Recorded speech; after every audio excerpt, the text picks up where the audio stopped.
this fucking political party, the Democratic Party, have lied to us about everything. They've lied about being the party of the middle class. They've lied about being the party of peace. They've lied about being the party that wants to help poor people. Okay? What the last several weeks have proven to us all is that this is a cadre of criminals and losers and spoiled children of affluent parents who were more concerned about looking good than actually doing good. These are people who were more concerned about looking like they were doing something for the American people than actually doing things for the American people. And that's why I'm so angry. Because this party lied to me while stealing my tax dollars. The Democratic Party lied to us all while they brought in millions of illegal immigrants for their own political purposes for the last 4 years. 20 to 30 million illegal aliens brought in, and now we come to USAID being probably the largest money laundering operation in American history. Congratulations, Dems. You've outdone even Bernie Madoff. I'm disgusted beyond words. Disgusted with the waste of money. Disgusted with the waste, with the fraud. With the way that you people use color legitimacy, and the way you use black people as fucking mules to get us to push whatever fucking agenda you wanted to. The amount of division you used black people to sow upon the American people, you used us for that. And I will never, ever forgive this political party. The shit that I've gone through personally. Y'all were supposed to be the party of free speech, the party of women's rights. You have immolated all of those things. And then, as if enough weren't enough, you then decide that you're going to die on the hill of USAID, a government audit. You're trying to prevent a government audit because some of you really are trying to stay out of prison. We see the game now. Y'all been out here telling us that the game was rigged against certain people. Well, now we found out who the people that were rigging the game were. Congratulations. Y'all are never going to win another political race ever again. Not if I can help it. And that was the day that everything changed. Jesus Christ. What a week. What a 96 hours are we? Almost since I made that video. Absolutely incredible. Almost 33 million views later.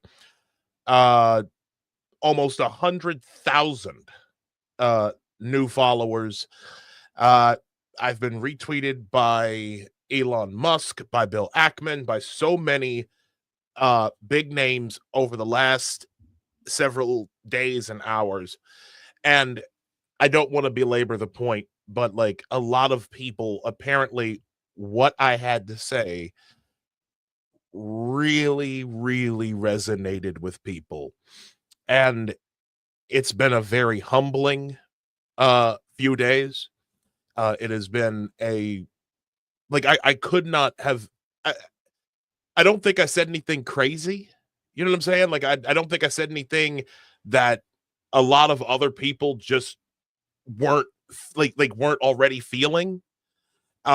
Just this feeling of frustration that our government has been lying to us this entire time. And it especially hurts when it's a political party that I've supported for so many years, right? Like, Democrats are supposed to be the party of the middle class, the party of labor unions, and all these things that we've been told like forever.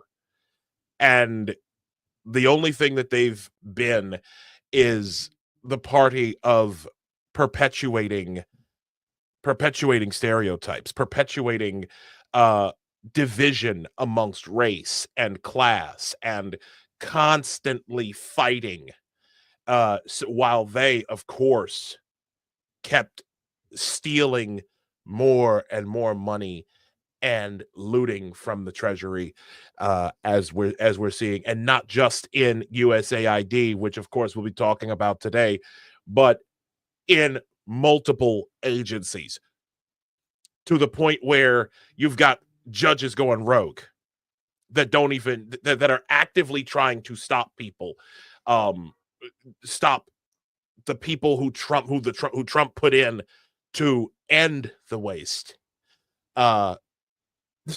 There's so much corruption going on right now, but forget all that for a second. Again, I want to thank all of you for being here. This was Sunday Night Live, but now we are Apostate Radio. Apostate Radio, we want to give people who are, I guess, disillusioned and disappointed by the Democratic Party, or even by politics in general in the United States. We want to help people who we want to give people a place where they can hear their frustrations, vent their frustrations, and even have a laugh while doing it. Okay, that's what we're about. I am, as always, Isaiah Carter. I am joined by a gentleman who I could not have done any of this with. Okay, and I don't want to be a glory hog.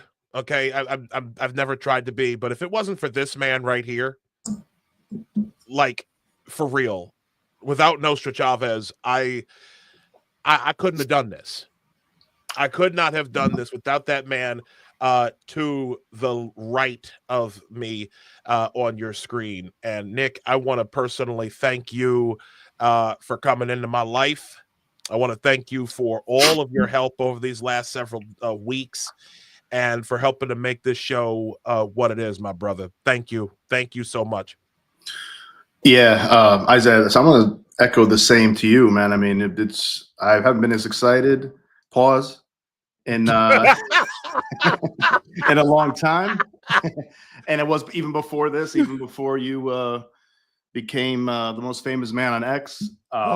Before that, even like just a couple, 3-4 weeks ago, we started talking about this. Why don't we do a podcast? Why don't we do podcasts about this kind of stuff? And I think we immediately noticed right from the beginning that we had a great chemistry. I think we thought we can have a show that people might want to watch and tune into, and I've been very excited about it. And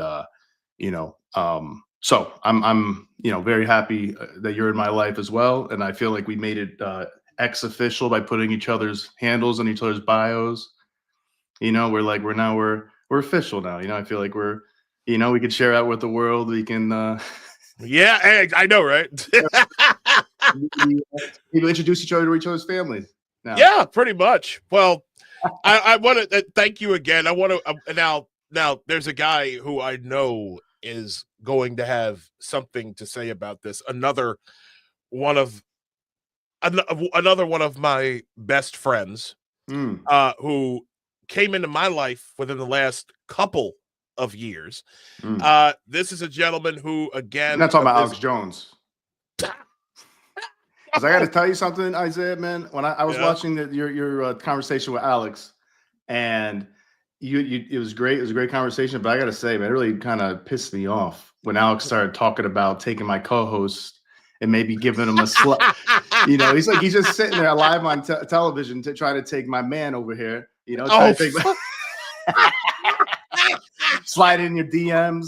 It's like I was about to make an angry video myself about Mr. Jones. Well, that's hilarious, dude. That's hilarious. Well, it's funny. another one of my good friends who is another guy who disillusioned by the Democratic Party. There's a lot of us. There's a lot of us. Yeah, it's like our last guest, Evan Barker, too.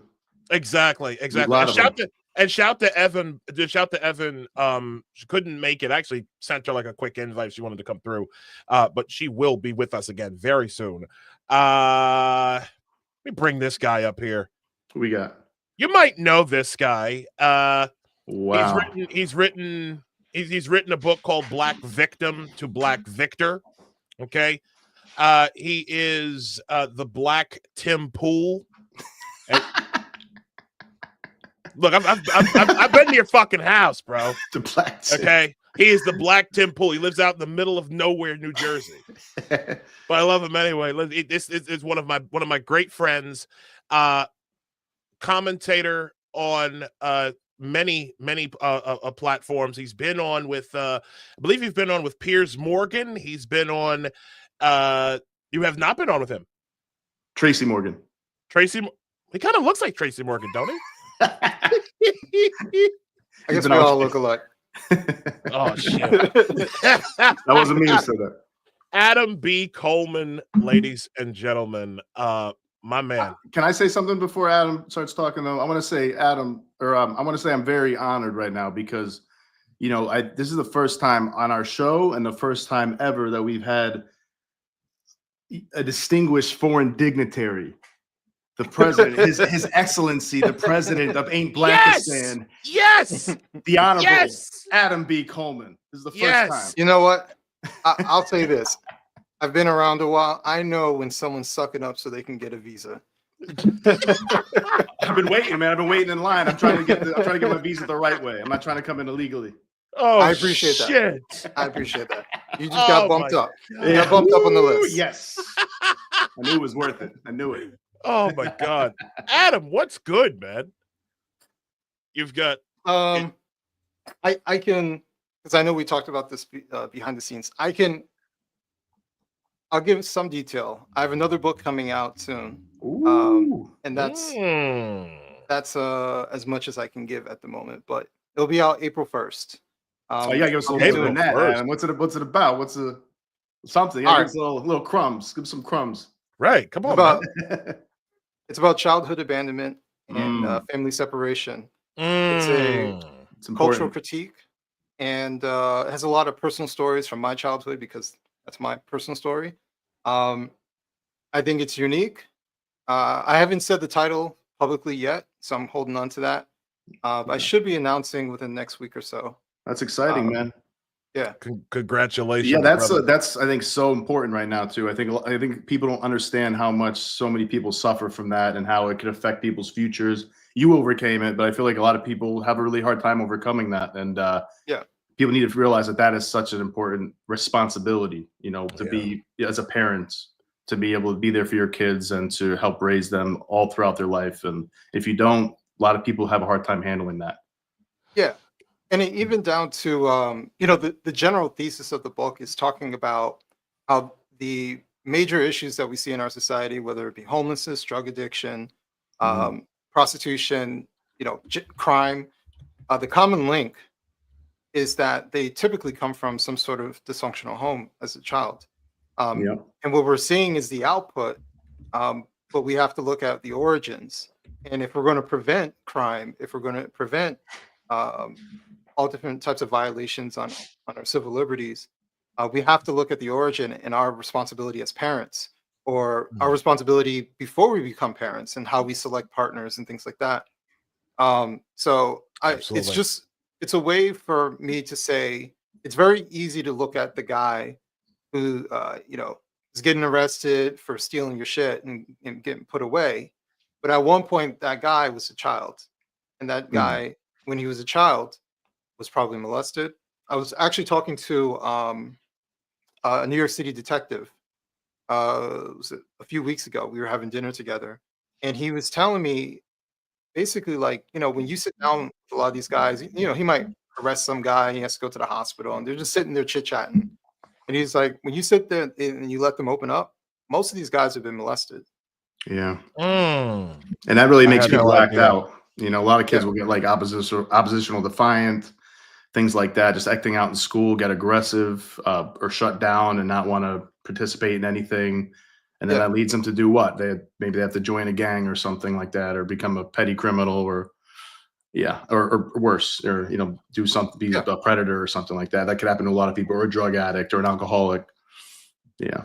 It's Is really it it's is it harsh, man. is it fair to say, Adam and Nost, like there's an element of even collective abandonment that a lot of people have been feeling, especially over the last Hmm.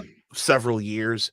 I mean, because I'll be honest with you, like Mhm. we've all like I don't want to make this about myself necessarily, but when I think of the stuff that happened in my own life in 2020, like when I watched New York City basically empty out, and then with social distancing and masking, so it's like we abandoned standing close to each other, we abandoned our faces, as Mhm. it were, because everybody had to wear masks. It's like um Hmm. and then um with my own, my own abandonment, my DEI ex-girlfriend who left. Well, matter of fact, she left twice, and we've talked about that before. But do you think that, yes, like overall, it's just been this collective abandonment by the elites in our society, the people who we ask to govern, that we elect to govern us? Like what do you guys think of that? Like that's kind of, I feel like that's a thing, right? I mean, I can see that in some ways. No one likes to feel abandoned. No one Mm. no one likes to have that experience. So I could see if you're waiting for someone to advocate for you.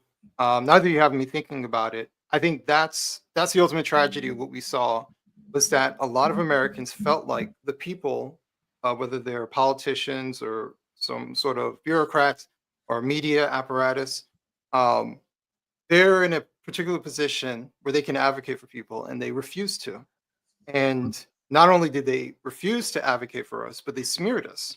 Mm. Um, and Yeah. so, when you're like, hey, I have a real nonpartisan reason as to why I don't know, need to go back to work and pay for my family, they call you a monster grandma killer and all these other things.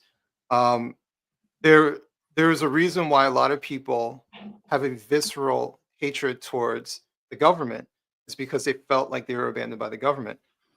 So anytime there is someone that you, or someone or something that you hold as important, and as an authority figure that leaves you behind, there's going to be an anger that's left behind for it. So in the same way, if your father, who's your authority figure, constantly abandons you, I mean, it's not unreasonable for you to hold hatred towards them. Mm. Matter of fact, it might be more unreasonable for you to constantly forgive them, even though there's no sign of them changing. Yeah. Absolutely. So, in the same way, my father, the last time I saw my father, I was 16. Mm. And the last time I talked to him, I was 21. I had just had my son. Um, and You it was you a had your you, very, you had your son at 21, or yeah, right, or okay. yeah. And so for reference, I'm 40 now.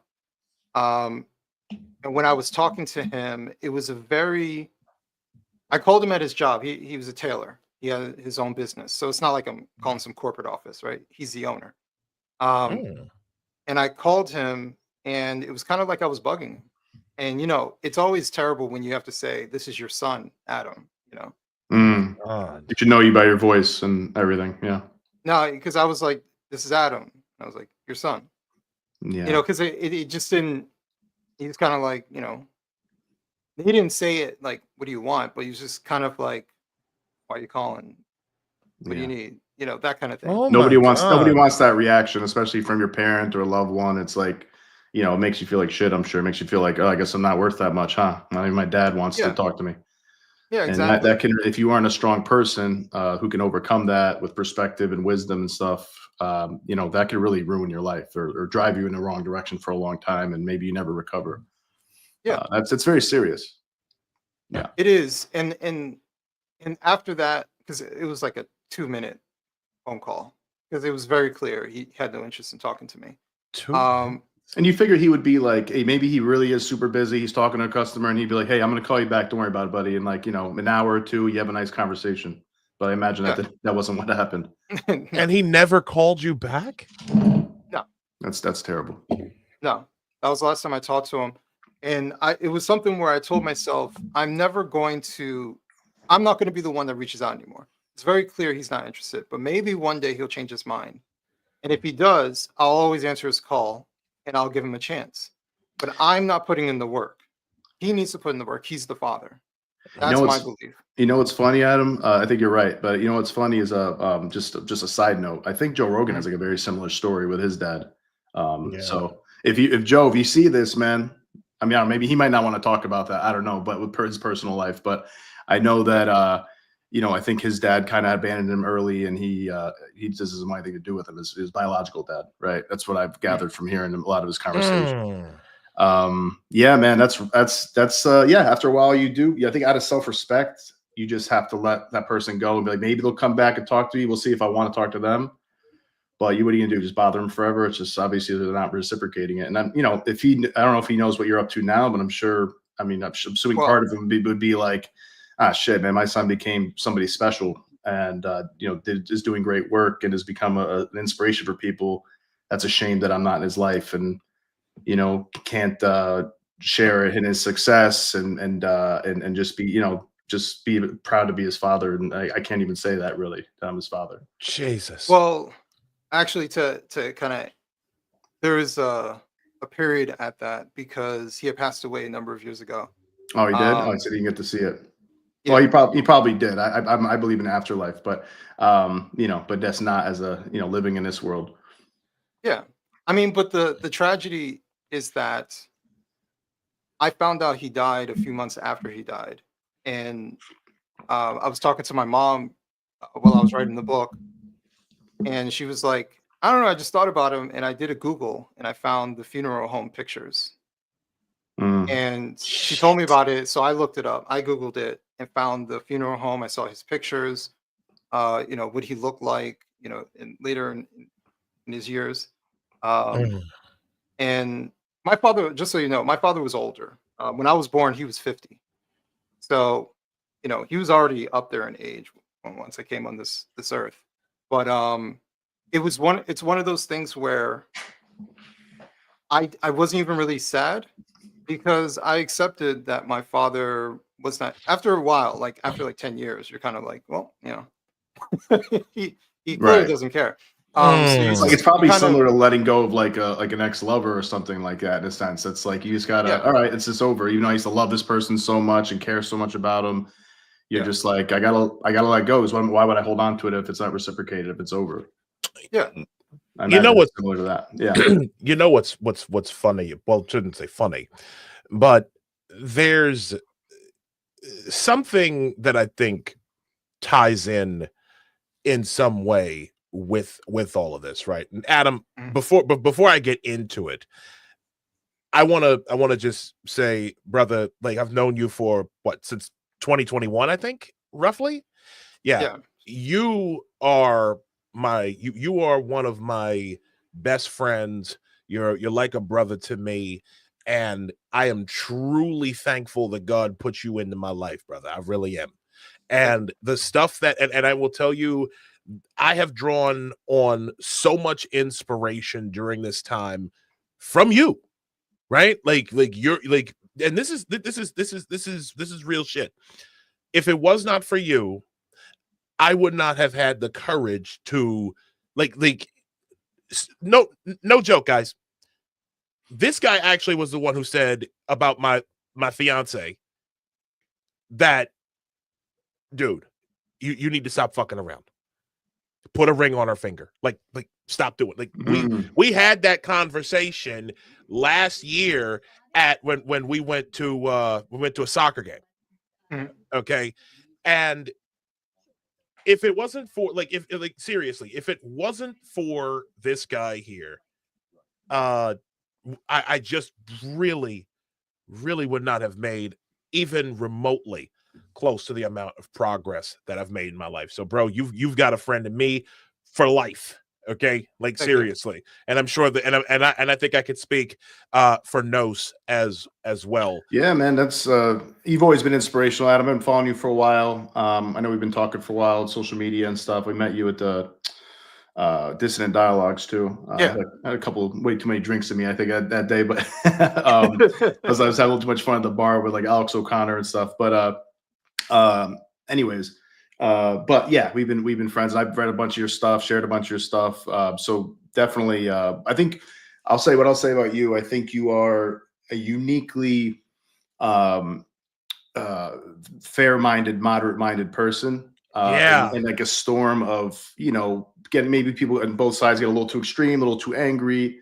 And like I'm one of those people. I think Isaiah, we both get angry, and I think rightfully so in a lot of ways, but also, but you're just like kind of more like, hey, like here's like the facts of the matter. Let's look at both sides a little bit. Let's not try to get too crazy. And I think those people are really important too, because it's so easy to get caught up, especially in social media, where the algorithm just rewards anger and antagonism. So that is just one way that you've, I think, a very important figure on social media. And then this because X is such a community of like, journalists, influencers, writers, you name it. So it's like, this is like where a lot of people bring their ideas together, and then they hear criticism and they hear people adding ideas. So we need people like you. So you definitely inspired me as well. I remember seeing you when you had, as many followers as I had or something like that. And now, you skyrocketed like a couple of years ago. My man Isaiah has. I will say, right now you guys are like pushing, you got like 150,000 followers. Isaiah's got, what do you got, 130 now, Isaiah? Something like that. I've got close to 140. I gotta say, man. I mean, I gotta get people gotta help me get past 8,000, because right now I'm seeing racial disparities here, man. Like, I mean, like I see two black men with like 14 times the amount of followers I got, and it's like I'm only, if I see disparity between races, I see racism. I mean, that's what Ibram Kendi taught me. So, that's what Ibram Kendi taught me. I don't know. People. He's never wrong. Listen, ladies, guys, follow. Please, let's get Nos to let's get Nos. Let's start Nos off. Where are you at right now, dude? Please follow. Where are you at now, dude? Like, seriously. I did get like about 150 followers from you the last couple of days. So okay, I'm enjoying that. All right, everybody, go follow him.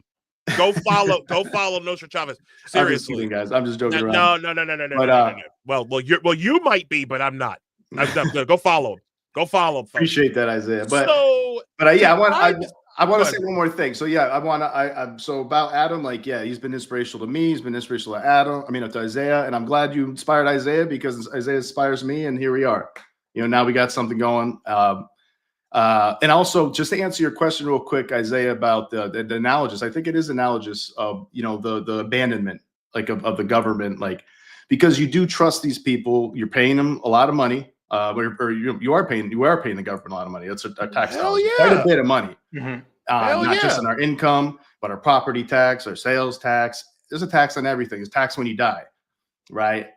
So you expect them at least to try to give us something from that. At least they're trying to look out for us a little bit.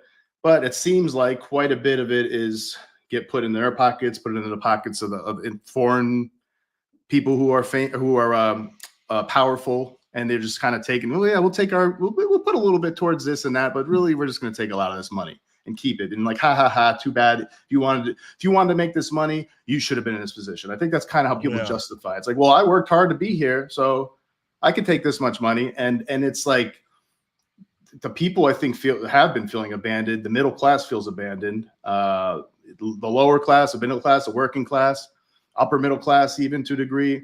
It's the elites. The elites are the ones that seem to be really happy with how things are, and they're the ones that seem the most pissed off at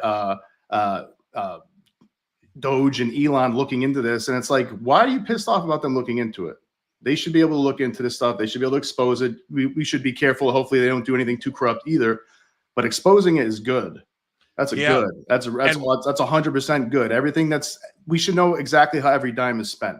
I think forever we should. I think there should be alerts. There should be full transparency, full visibility, because that's the only way people aren't going to be corrupt. People are always going to be corrupt to different degrees if they feel like nobody's watching them. That's a fact. That's a psychological fact. So exactly. Anyways, you go ahead, Isaiah. I just want to add that. No, absolutely. No, I'm glad you did. Now, what I want to tie this into, because I feel like this is very important. Like, I don't know what's worse. Okay, the fact that we have people who are either like scared to death of accountability, or the ones who are out here thinking, well, it's fascism for there to be some government accountability, and there are a lot of people who have expressed this, and they're retarded. Or they're either retarded or they benefit from some way, either psychologically or even a little monetarily. Yep. But then we have this lady here, okay, who personally disgusts me as I was listening to it.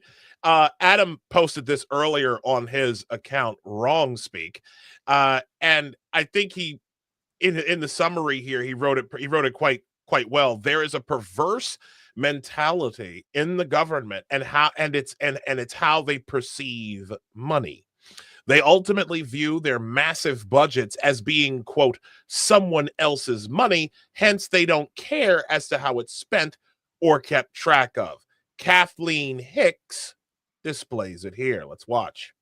To be doing, like, there is a lot of waste, fraud, and abuse within a system. Audits and waste, fraud, and abuse are not the same thing. So let's decompose these. Please educate me on sure. So an audit is exactly what you just described. Hold on a second. Decompose. Decompose what?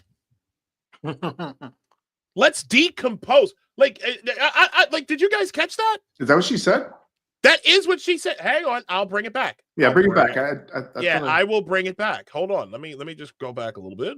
And to be doing, like, there is a lot of waste, fraud, and abuse within a system. Audits and waste, fraud, and abuse are not the same thing. So let's decompose these. Please educate me on sure. So an audit. What the fuck? I heard something else. Decompose. Does she know what that means?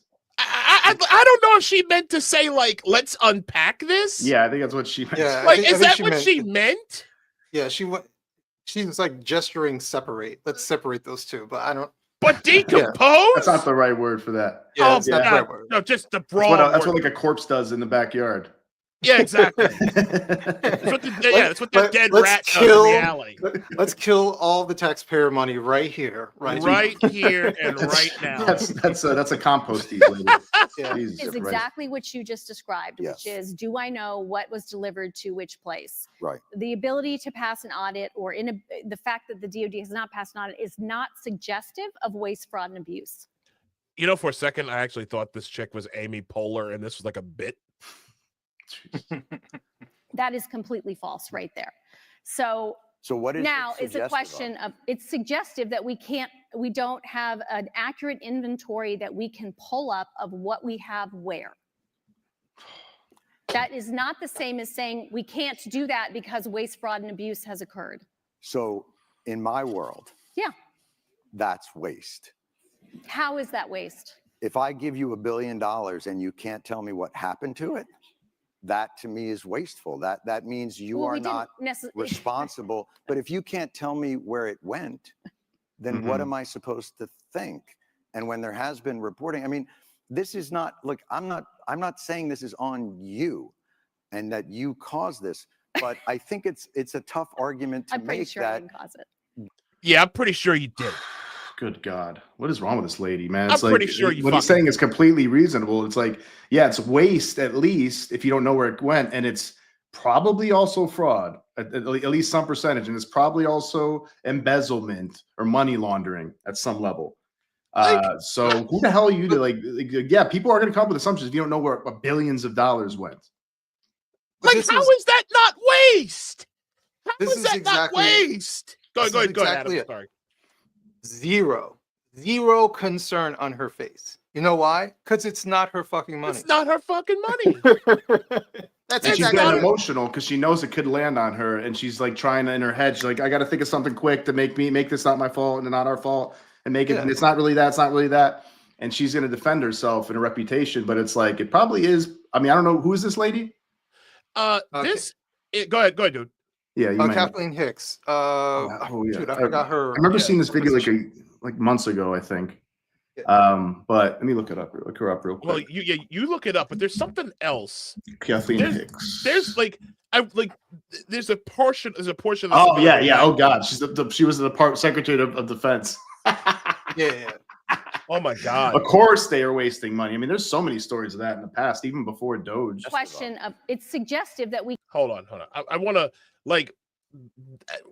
the one thing that's driving me nuts about this video, right, is the fact that she says something and because it landed with such a thud and no one gave like a reaction or applause, or the seal applause, exactly. It's just watch this again. Watch this. I'm backed up to it. That is completely false right there. So what is now is a question of it's suggestive that we don't have an accurate inventory that we can pull up of what we have where. How do you not have that? How does nobody have that? What the fuck? What is that? What is that? Good God. These are the people who have been leading us. These are the fucking bureaucrats who have been in positions of power. That's permanent Washington, to quote Tucker Carlson. Don't they have accountants? That right there is permanent Washington. God, I'm sorry. I mean, it seems like it's in their best interest to not know where things went. Like that's what it seems to me. It's like, oh, well, we don't know where it went actually, because somebody's getting rich off of it. Contractors, maybe politicians, maybe this lady, the deputy Secretary of Defense. Maybe everybody gets a little bonus. I don't know. Well, I saw something earlier today about Samantha Power. Samantha Power, who was the head of USAID, she going in to USAID, she had a net worth of like $3.7 million. After 3 years of heading USAID, she all of a sudden had a net worth of over $30 million. In 3 years? $30 million in 3 years? And you're a government bureaucrat? Yeah, big bonuses in the government, huh, man? Damn. God, you're really good at the stock market. God, yeah. Damn. Oh, yeah. Insider trading. Forget about it, man. Yeah, Nancy Pelosi Slack chat. Yeah, hold on 1 second. Just think about the arrogance and the conceit at which to come up with this bullshit and then to land that we can pull up of what we have where. And just to be like, that's my explanation, and you have to accept it because the balls. I like, bro. The balls of looking at him with like that much confidence too. It's like, right? Like, no, not right. And like you can see Jon Stewart, he wants to like be on her side in a sense because like she's probably the Secretary of Defense for Biden. So she's like, I don't want to make Biden look bad, but he's like, I can't. He does have some integrity. Jon Stewart usually has some integrity, so he's like, I gotta call you out on this. If that was like a Trump Secretary of Defense, he'd be going, and plus maybe because she's a woman too, but he'd be going a lot harder. But he's trying to like, come on, help me out here. But the fact, like the balls of her, like acting like I'm right. It's like, no, you're not right, dude. This should be accounted for. This is billions of dollars, billions of dollars that could be fixing Flint's water situation, could be helping out people in North Carolina. There's so many disasters, so many infrastructure things that need to be fixed. I'm sure poor communities across the country are suffering in different ways where money would literally help them. How about here in New York City? California. You can't, well, California too. California fires and all that. But here in New York City, like fix a fucking pothole. Yeah. Fix the fucking pothole. To clean a storm drain for once in your goddamn life. You have traffic signals, okay? I'll give you a perfect example of this. There's a traffic signal. There's the intersection of Buffalo Avenue and Rockaway. Buffalo Avenue and Eastern Parkway here in Brooklyn. Okay, there is an interchange where if you're heading northbound on Buffalo Avenue, you can make a left onto the main roadway of Eastern Parkway, right? And there are two turn lanes to go into the main road. So, with Eastern Parkway, for those of you who don't know, Eastern Parkway, there's like a main road and then there's a service road. There are several big streets here in New York City that are like that. Grand Concourse, Ocean Parkway, stuff like that. The turn signal to turn onto the main road from those two lanes lasts exactly 6 seconds. And there is always a line to turn left, because to turn left is to go west onto Eastern Parkway, and that's how you get to downtown Brooklyn, okay? And furthermore, there isn't any clear delineation as to which lane you can turn into the service road, which would require you to go up a little further and then make the left, which would basically mean, okay, well, we're going to use the lane, the through lane, and to go up and then to make the left. There are no signage stating how that is. Okay, there are no one's come out. I don't think anybody's filed any complaint with the city.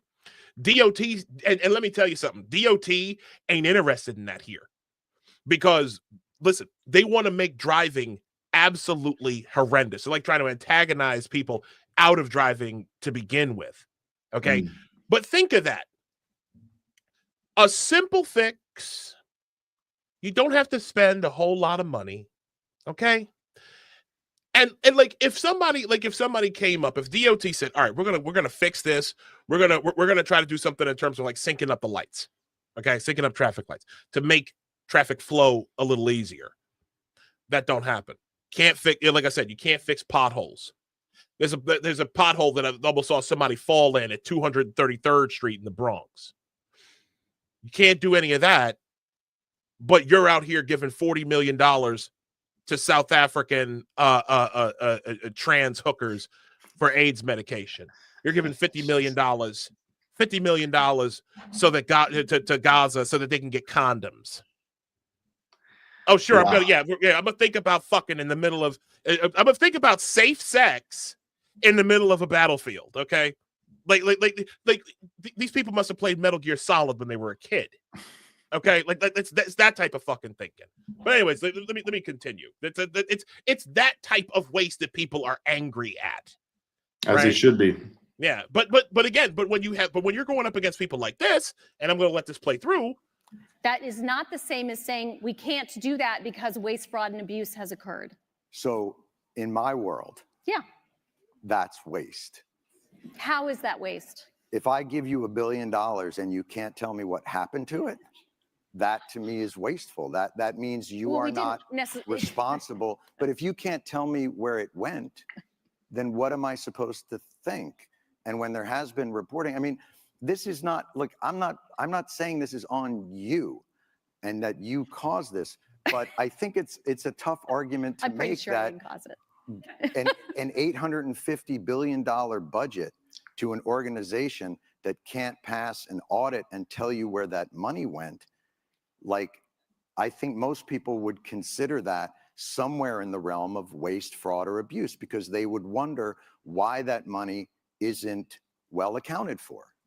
And especially when they see food insecurity on military bases, and they see. You want to talk about that? Because that's a good, we should be talking. I mean, well, I'm trying to understand where you're trying to go, other than the dollars, which really bother you. I think it doesn't really bother me. I think it's my goodness. You hear that? Tell me that story. Jesus. Why do these dollars bother you? Like, what? Who cares if we lost all these billions of dollars? Like, it's not a big deal. Of our money, money that could be going towards so many other things that would really actually make citizens' lives better, poor people's lives better, middle class people's lives better, working class. What the fuck is she talking about? The attitude, the arrogance is brutal. Adam, exactly your thoughts, sir? Yeah, she's saying, "Well, you're so fixated on these dollars. It's not her money." Oh my God. It's like, if you were in my position, you'd do the same, because you know why? It wouldn't be your money either, right? It's just how the game works. Yes, it's just how it is. This is the other thing I was going to say is how she speaks. I'm telling you, I don't spend a whole lot of time there, but when you watch certain people who are part of certain circles, I'm willing to bet anything what she's saying makes sense in DC. Yep. Of course it does, because it's a big game, man. It's a big racket, big grift over there. Yeah. You know, it's just the way the game's played, and Trump and Elon and co are sending a big wrecking ball into it, and they're panicking. But and you know, I'm not sure. I don't think they're going to do everything perfectly, but it's like I think it needs to be done to some degree at least, and it wouldn't be done under any Democrats, and it wouldn't be done under any like neocon, Mitt Romney, Mitch McConnell Republicans either. So you need somebody different. You need somebody who's willing to be like, you know, I don't give a shit what you guys say about me. We're going to go in there and we're going to expose this. Yeah. I mean, you need to do something, because this isn't sustainable. We're in so much debt, and it's our money, man. It's like people just like, it's just a number. Like she's acting like it is our money, and we're the ones that like our money's worth less and less and less every year. That's another thing. We have to invest in a stock market to like keep up with it, and that might fail. That might crash at any moment. It's like we're just getting squeezed like a sponge all the time. The middle class, man, working class, and we always have to pick up the bill for everybody. What do we get back from it? Very little, very little, if anything. It's the most despicable thing I've ever seen, and I think we got like a minute left of this, so I'm gonna let it play through. Hold on. A certain amount of money and a military budget be 10 times that, and I see a struggle within government to get people like more basic services, and then that department that got that. I mean, we got out of 20 years of war, and the Pentagon got a $50 billion raise. Like, that's shocking to me. Now, I may not understand exactly the ins and outs and the incredible magic of an audit, but I'm a human being who lives on the earth and can't figure out how $850 billion to a department means that the rank and file still have to be on food stamps. Like, to me, that's fucking corruption. I'm sorry. And if that blows your mind, here. And if you think like, John, that's like a crazy agenda for me to have, I really think that that's institutional thinking, and that it's not looking at the day-to-day reality of the people that you call the greatest fighting force in the world. So I get back to this idea of like, I'm not looking to pick a fight with you, but I am surprised at that. The reaction to these questions are, you don't know what an audit is, bucko. Like, that's just weird to me. Okay. Good shit, John. Well said, man. That's the Jon Stewart I missed. Yeah. Go ahead, Adam. You started to say something. No, she was about to get defensive before the clip. She's been defensive. She was defensive the whole scene, right. man. That was the like, whole how dare thing. you? How dare you be defensive? Like, you have some explaining to do.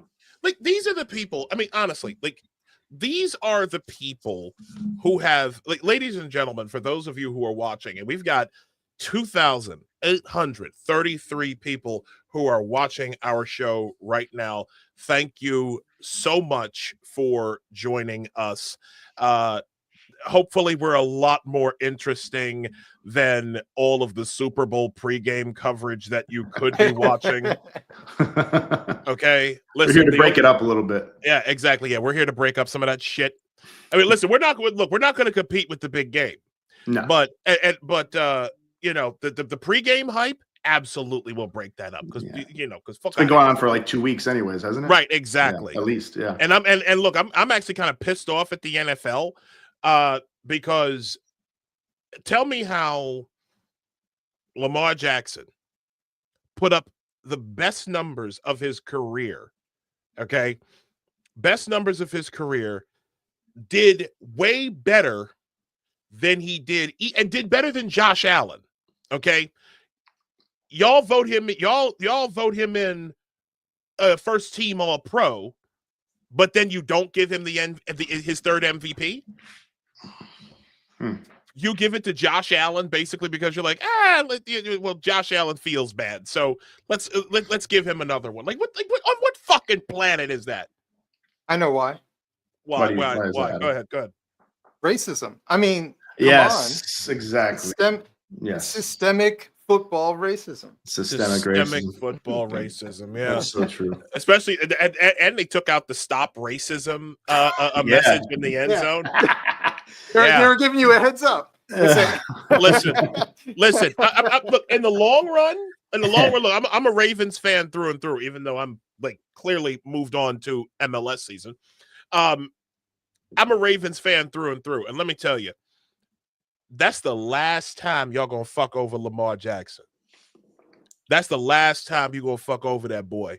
And I'm gonna tell you right now, he's gonna look, Lamar. If you ever see this, get your head right. Get your head right and win that Lombardi for 2026. Okay, fuck all this hoopla right now. Y'all, you got a Super Bowl to win next year, young brother. Straight up. Anyways, I just want to say one thing too, Isaiah, about the end zone, sir. man. Like, to stop racism, I don't know if I agree with them taking that out, because it's like, that's where I get reminded every day not to be racist, or every Sunday, because like otherwise I'd be racist all the time, or at least every Sunday. I'm racist the rest of the week, but on Sunday I see it in the end zone. I'm like, oh, that's right. That's right. Can't be racist. I forgot about that shit. Oh. you mean I actually have to treat communists like real people? Like what? See, you guys don't understand. If they had ESPN in the Jim Crow South, it would have been over a long time ago, man. Especially if they had them Call of Duty lobbies. Oh my god. Ooh. But anyways, ridiculous. But you know what though? No. Shout to Saquon Barkley, who honestly might. That's who I really like. I know we're talking NFL. It's kind of inevitable that we were going to talk about it, since this is a Super Bowl Sunday show. I'm actually rooting for one man in this whole thing, and that is Saquon Barkley. Saquon Barkley, I'm telling you right now, if he wins that Lombardi, he might single-handedly dissolve the New York Giants as a franchise. Y'all don't. You might not know this. For those of you who don't know, and I know I've got a lot of NFL, like a lot of people who used to watch the NFL, but who are like, F it. So, for those who don't know, the New York Giants, who are collectively one of the dumbest franchises in the National Football League, along with their stadium mates, the New York Jets, decided that instead of paying Saquon Barkley, their star running back, who actually wanted to stay in that shithole, decided that we're going to pay Daniel Jones $40 million. And then got caught on video. I think it was Hard Knocks. John Mara was like, "Boy, I'm not going to be able to sleep if Saquon Barkley goes to the Eagles." And then look what fucking happened. He went right to the Eagles. So yeah, exactly. And he probably will win. Like he could have actually taken Eric Dickerson's rushing title if they hadn't sat him in week 8. Bro, that's New York sports, man. That's New York sports. You know how it is, man. Well, sort of. I mean, New York City FC do okay, but anyways. Well, sometimes. Well, sometimes. I mean, definitely better than the Red Bulls usually. Not this past year. I don't know, man, because the Red Bulls, no BS. Like the Red Bulls now have Jurgen Klopp working for them. I'm talking Red Bull, like he's right. I think Klopp is like overseeing in Europe all of them. He's overseeing all of their the clubs. Whole sport. Is he a sporting director now, or what's he doing? I think he is. I got to look it up exactly, but I mean, but I just want to say, like, fuck the Red Bulls. Absolutely. Fuck the Red Bulls. Absolutely. Playboy. Absolutely. If there's one thing, that's what it's listen, about. if there's one thing that DC United fans and New York City supporters can agree on is fuck the fucking Red Bulls. Fuck Okay, the Red Bulls. Even New Jersey feels that way for the most part. At least the Red Bulls are in a stadium and not a baseball stadium. But yes, that's true, Adam. But I will say, I think what do we got? Like 2027, 2028, we're gonna have our own stadium in Queens in the 5 boroughs, so it's gonna be all right. Exactly. Are you a Red Bulls fan, Adam? He's more of a Chelsea fan, no? I watch Europe. Every time when you watch Europe and then you try to watch MLS, it's kind of like watching the NFL and then watching Pee Wee football. That's what. Off is a direction you can fuck. I want to say Adam's response to the Red Bulls question that I think is actually everybody in New Jersey's attitude towards the Red Bulls too. I don't know because they just actually built a brand new they just built a brand new stadium. It's actually really well, not a new stadium, but a new training facility. They started work on that. Yeah. Oh no. Joe jokes aside, their facilities are very nice. I know the Red Bull Arena is beautiful. They have great youth training. They bring in so many good players, U.S. national team players. Tyler Adams is a Red Bull product, isn't he? Yeah. I think Tyler Adams is the man. You know. Oh yeah. He was Red Bulls. Yeah. He's maybe the most important American player besides Pulisic, who is absolutely torching. Yeah. Serie A right now. I love it. That dude, USA. This Captain America, bro. That's it. That's Captain America. So, what's next on the agenda? Sorry, guys. Soccer tirade over here. Nah, actually, it's all good. Go ahead, Adam. What's up? What's on your mind? If I can make a football comment, I'm one of those people who used to watch ESPN all day long. Me too. Watch all the pundit shows. Used to watch NFL every Sunday. Even started dabbling into NCAA every once in a while. Used to watch the NBA. And then 2020 happened, and I was like, I'm done. And it was already at that point, like it was creeping in. You know, the obsession with Colin Kaepernick taking a knee. The constant wanting to debate. Anytime Colin Kaepernick sneezed, what does this mean for his career? And it's just like, I was just like, I'm done. And then when they came out and they just went, you probably know Mike and Mike in the morning. Oh, was it Mike and Mike? Not Mike and Mike. I'm sorry. Mike Francesca. Yeah. Mike. I don't listen to him. I used to listen. I used to listen to him because he's Mike and the Mad Dog back in the 90s too. Yeah, I would listen to him in the afternoons, and then COVID happened, and they were talking about COVID. Like they weren't talking sports. It was literally COVID conversation. I had to turn it off. Yeah, everybody was obsessed. And I was just I was like, what is happening? Sports died. Because there wasn't any political going on. Yeah, that's what it was. There were no sports going on, so everybody was just. So what are we going to talk about now? Everybody was literally just twiddling their thumbs in studios all over the country, and then decide all of a sudden that we're going to go ahead and just produce the party narrative. You know, that's really when 2020 was really when the machine state. And shout to Tim Pool for that for coining that phrase. That's really when the machine state became a thing.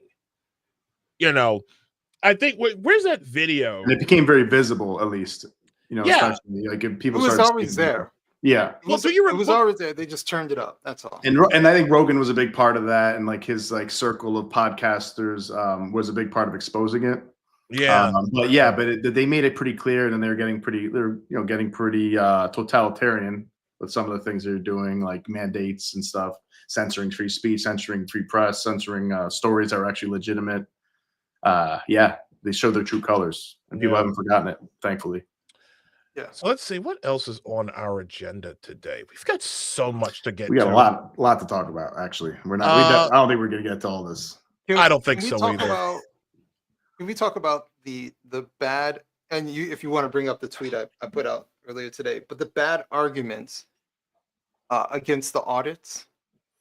Yeah, that's a good idea. Oh, yeah. I don't even know if I've seen them. I've seen a couple, But what are they saying? They're saying that it's like fascist, and he shouldn't be looking at people's social security information or numbers or something. Okay, so I texted him. I said I got a rant. So, hold on. Whoa. Before you get started, let's leave us not be so hasty. I'm gonna give you. I'm gonna step down and I'm gonna let you do your monologue, bro. You are on the spot. Let's do it. So Adam Coleman, the floor, dear sir, is yours. All right. So the argument against Elon is essentially, who is Elon? Why is he able to do this? Meanwhile, Elon is pointing out all types of financial misappropriations, all types of issues where he just talked about the Treasury. The Treasury is estimating about $100 billion a year, potentially, is fraudulent payments. That should be concerning. Yet the argument is Elon is a fascist, or we didn't elect Elon.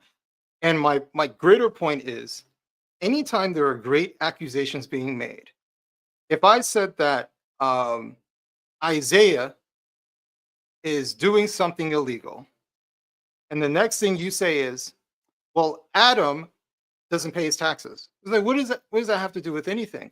I'm talking about Isaiah. Why aren't you addressing my accusations against him and making this some sort of character attack or something that you think I'm doing?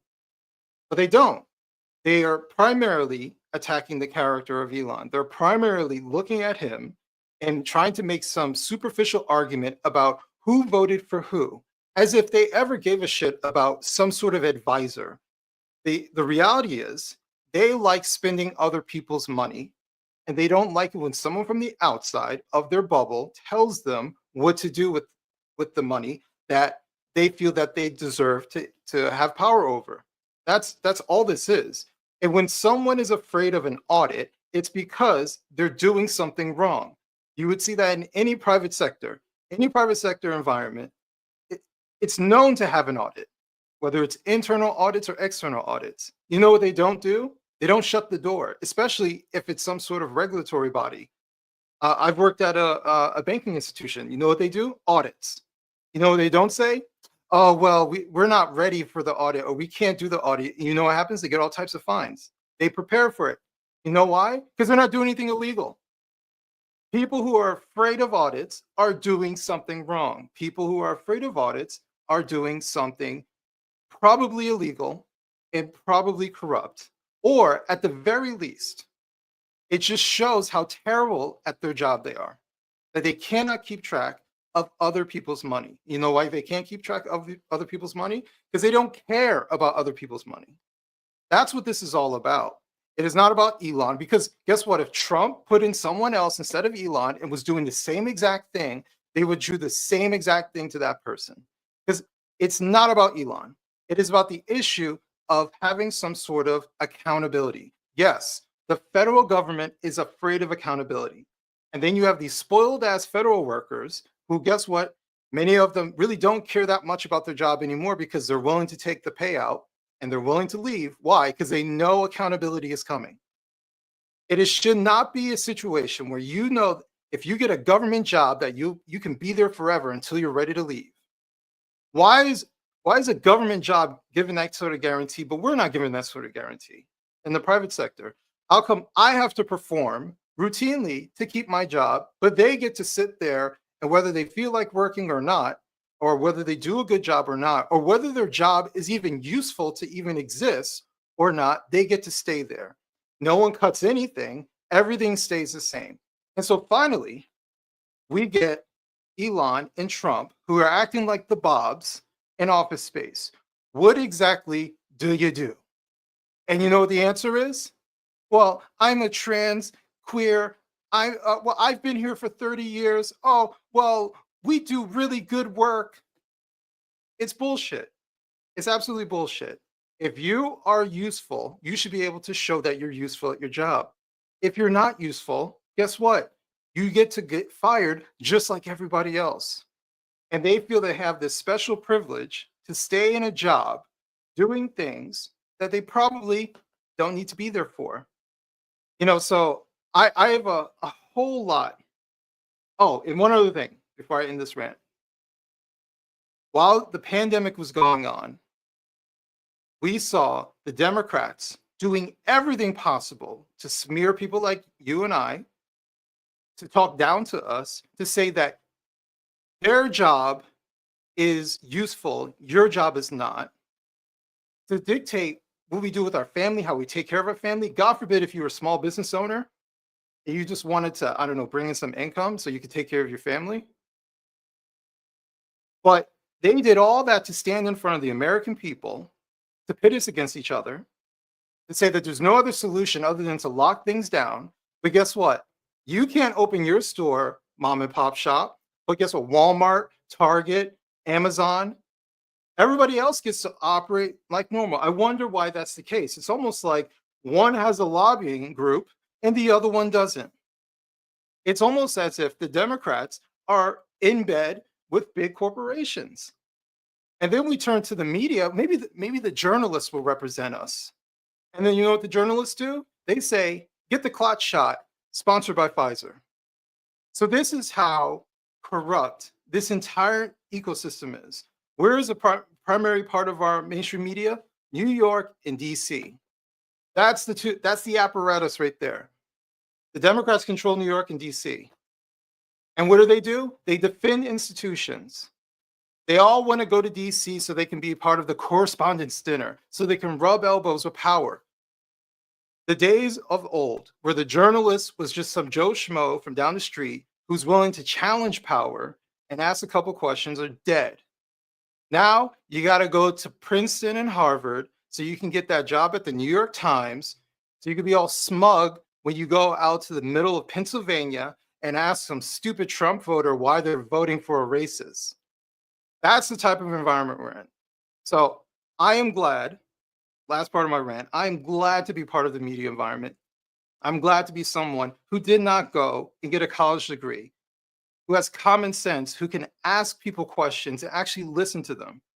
Because we do not have that. We are not properly represented in any form or fashion. We are not properly represented by our so-called representatives. And if you live in a Democrat area, God forbid you live in an area where Maxine Waters is at, she spends more effort standing up for the status quo than fighting for your ass.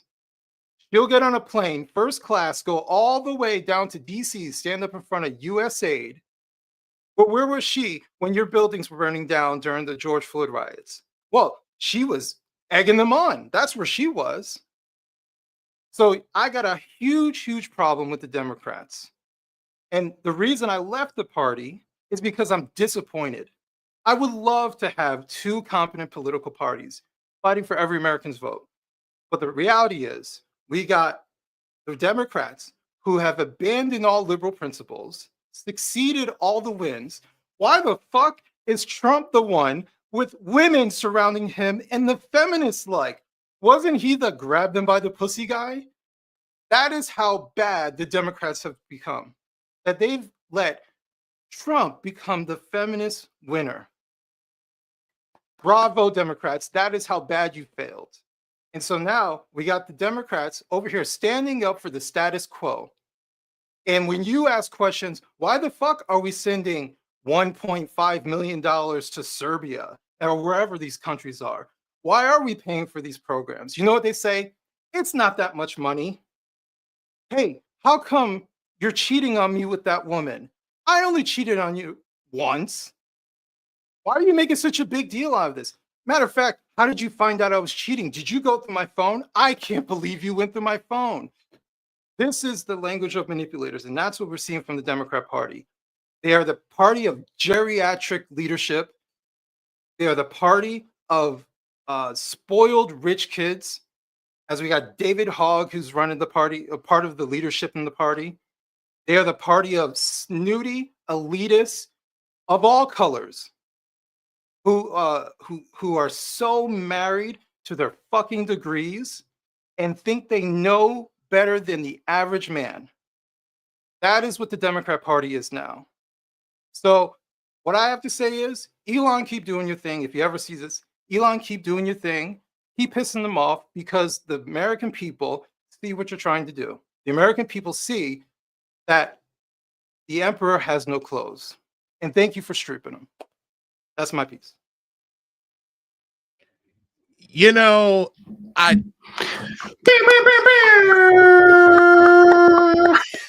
that's my man's in them. That's okay? a good ass rant, Adam. Thank a lot of things. you. I agree with that whole sentiment. Yeah. Hell yeah. That's what we need to see. That's what we need to see more out of. Adam, bro, you said it better than I could. You said it better than I could, seriously. And I've never, like, while they're fucking off with our money, they're fucking off our money everywhere. This is what they did. This is what they've been doing. Have you seen this? Let's go with it.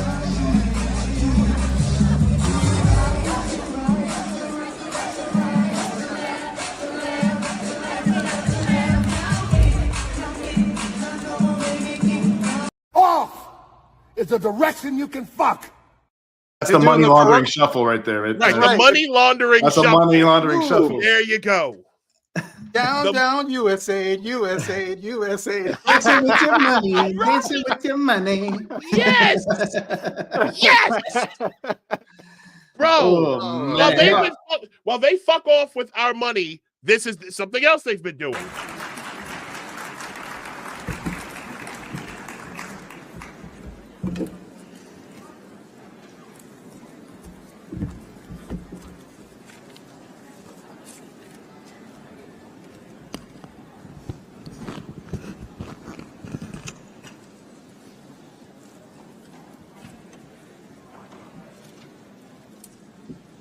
Them 2-inch thick, 2-inch long eyelashes. We shall overcome. We shall overcome. We shall overcome today.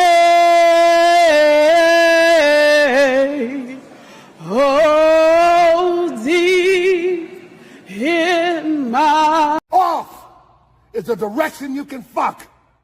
That's what they We do. shall overcome this audit. Right. These are the worst. The we shall overcome niggas. What are you overcoming? Diabetes? Like, what are you overcoming? You don't overcome shit.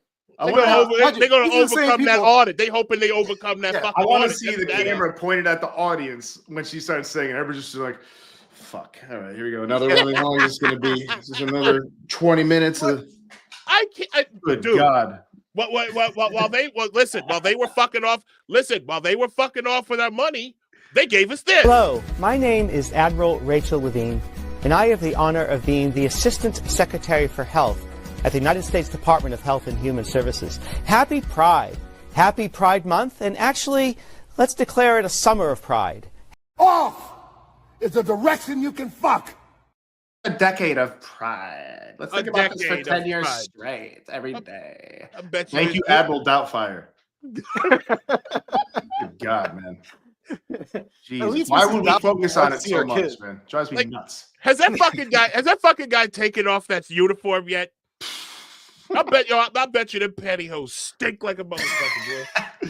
She wears underwears with dick holes in them.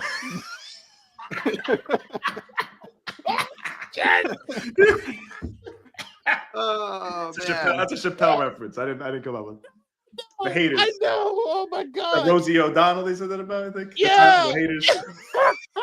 The haters ball. Pitbull. Oh my God. You know what? Now I know what we're overcoming. Yeah, bullshit. exactly. There we go. Exactly. God, Oh, man. damn. That's bananas, dude. But this goes to another thing. Yeah.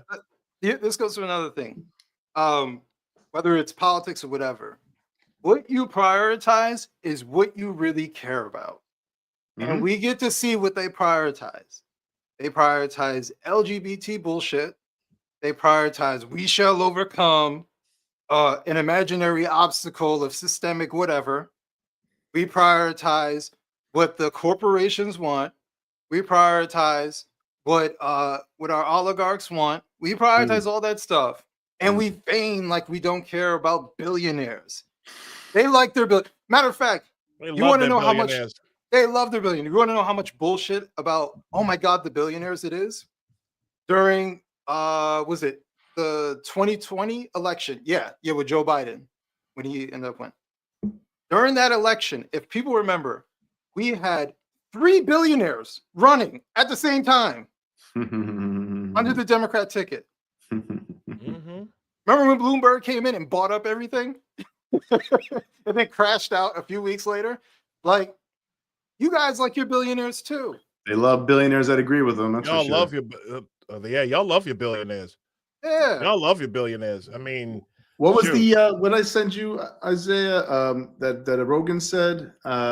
Rogan said. I think he's talking about USAID, but maybe it was some other government agency. He said they gave $27 million to George Soros prosecutor fund. Yeah.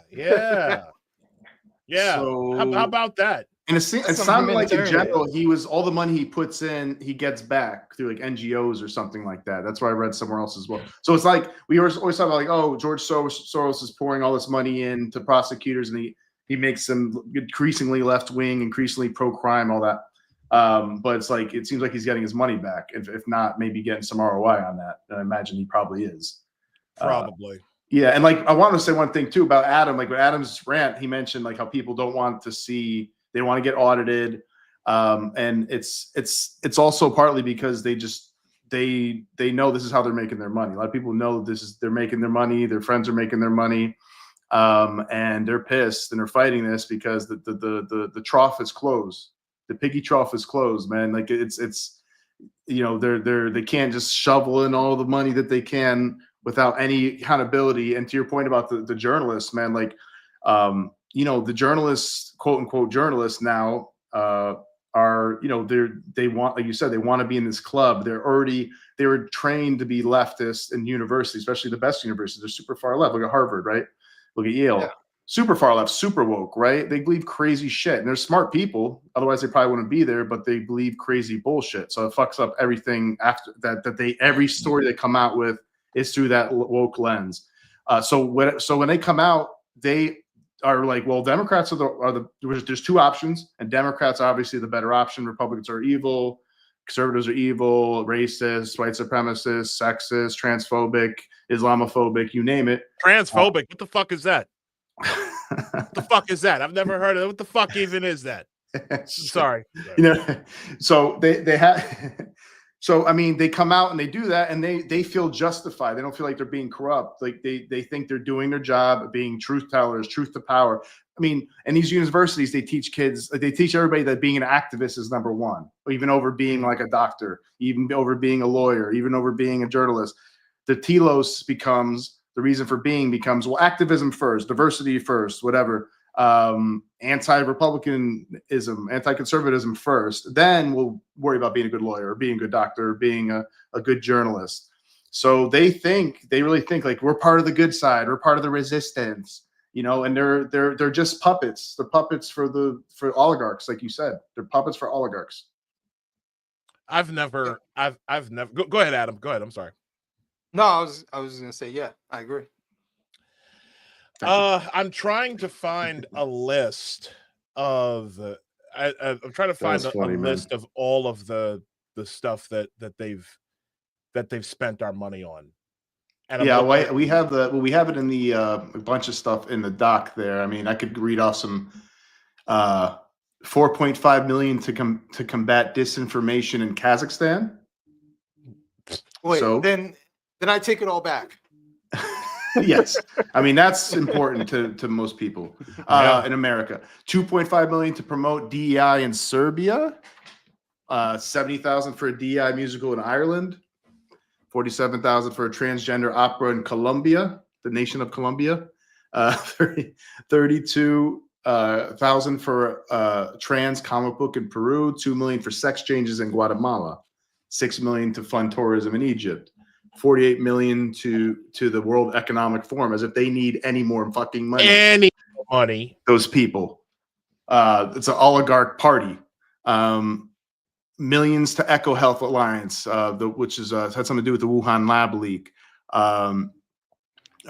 Gain of function. This is one to drive, and Adam will probably want to know about this. I'm sure you know.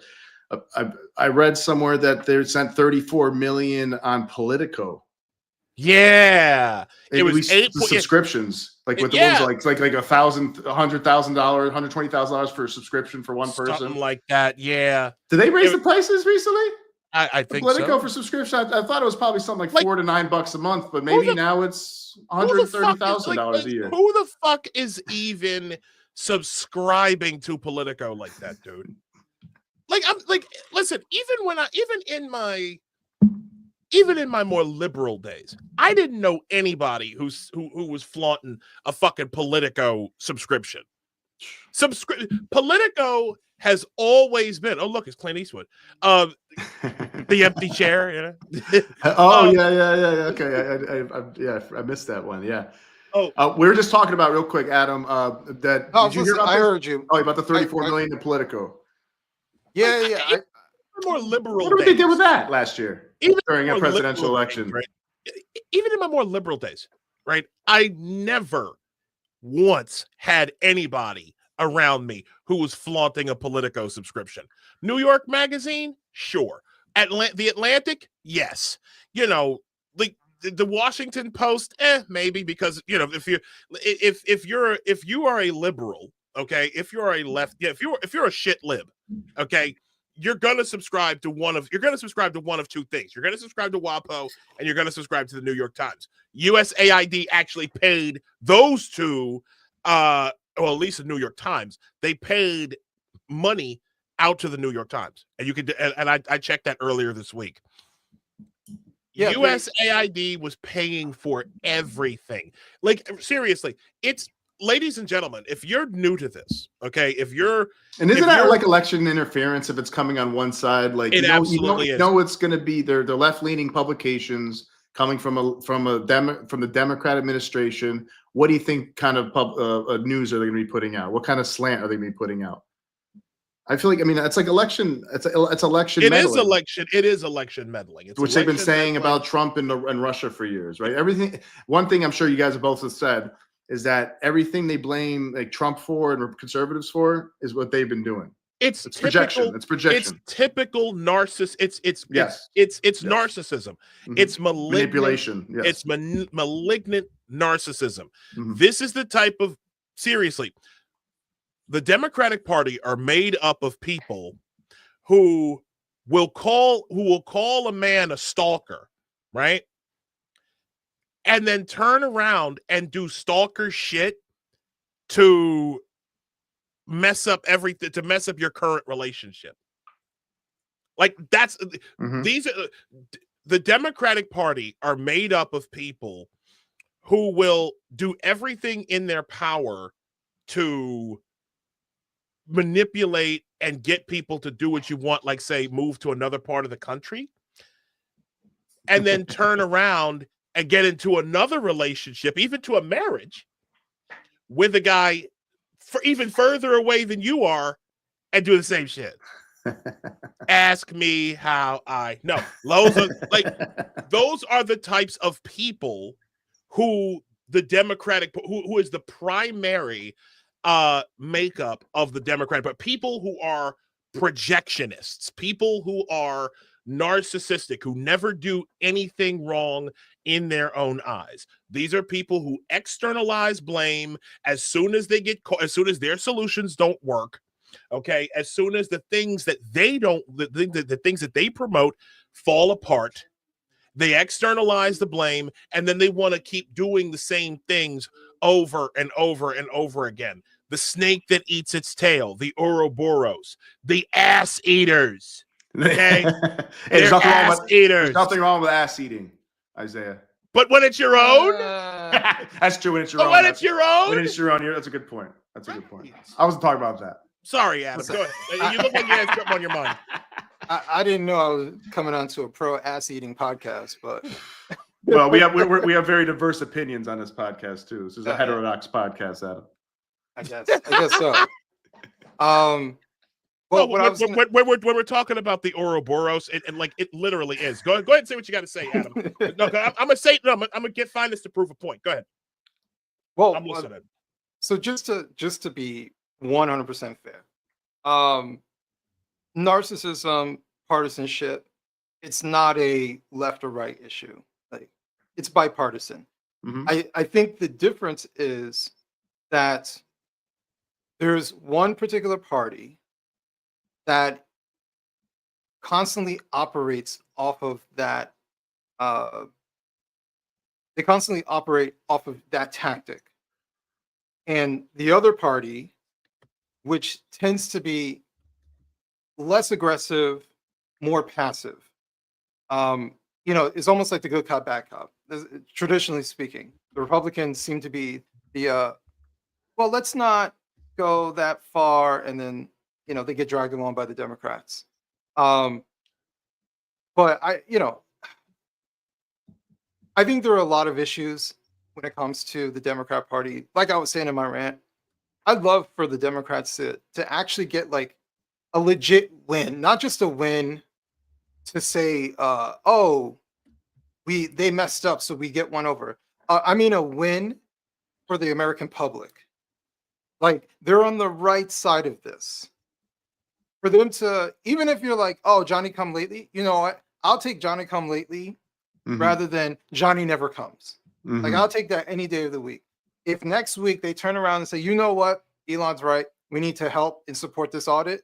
I'd be like, thank you. Yes, 100%. Let's help the American public, right? Yeah. There's a lot of tit for tat, like, and some people have a change of heart, and then people want to hold them. Oh, you where were you? All right. Yeah. F all that. No, I agree. They're going to help. The problem that I see, and I had like this much hope after the election, because I saw for about a week the Democrats were like in with the F mode, trying to figure out what just happened, because we were told that Kamala was going to win Iowa. Do y'all remember, real quick, that video of this girl who was like, I read Kamala's star map and looked for like star dust on the streets and shit, and that was how she just knew that Kamala Harris was going to win the election. And then afterwards she was like, well, I don't know, man, I just read the stars. Like, remember that? It was just so much frivolity. They don't make star maps like they used to, man. Right, exactly. What I was, real quick, Adam, this is what I was trying to show you. That symbol right there is the Ouroboros. Yes. Oh, okay. Communism creates the problems. Let's start there. Then they externalize blame. So they blame everybody else, because remember, the revolution is absolute. Their beliefs are absolute. They have the truth. They have the nous, right? So therefore, here you get a little bit of lesson in communism, ladies and gentlemen. These people, it's a cult. Dude, anybody who says that communism is an economic system, they're full of fucking shit. Communism is a cult. It is a religion. Okay? So when they externalize the blame, when you have total belief in the cult, you're going to, of course, find everything else wrong, because you can't find anything wrong with the actual religion itself, which is why right after they finish externalizing blame, you end up with proposing communist solutions that keep advancing. And that's why I call the Ouroboros, what I call communism, the cult of ass licking. Okay, because look, the Ouroboros, you're eating your own ass.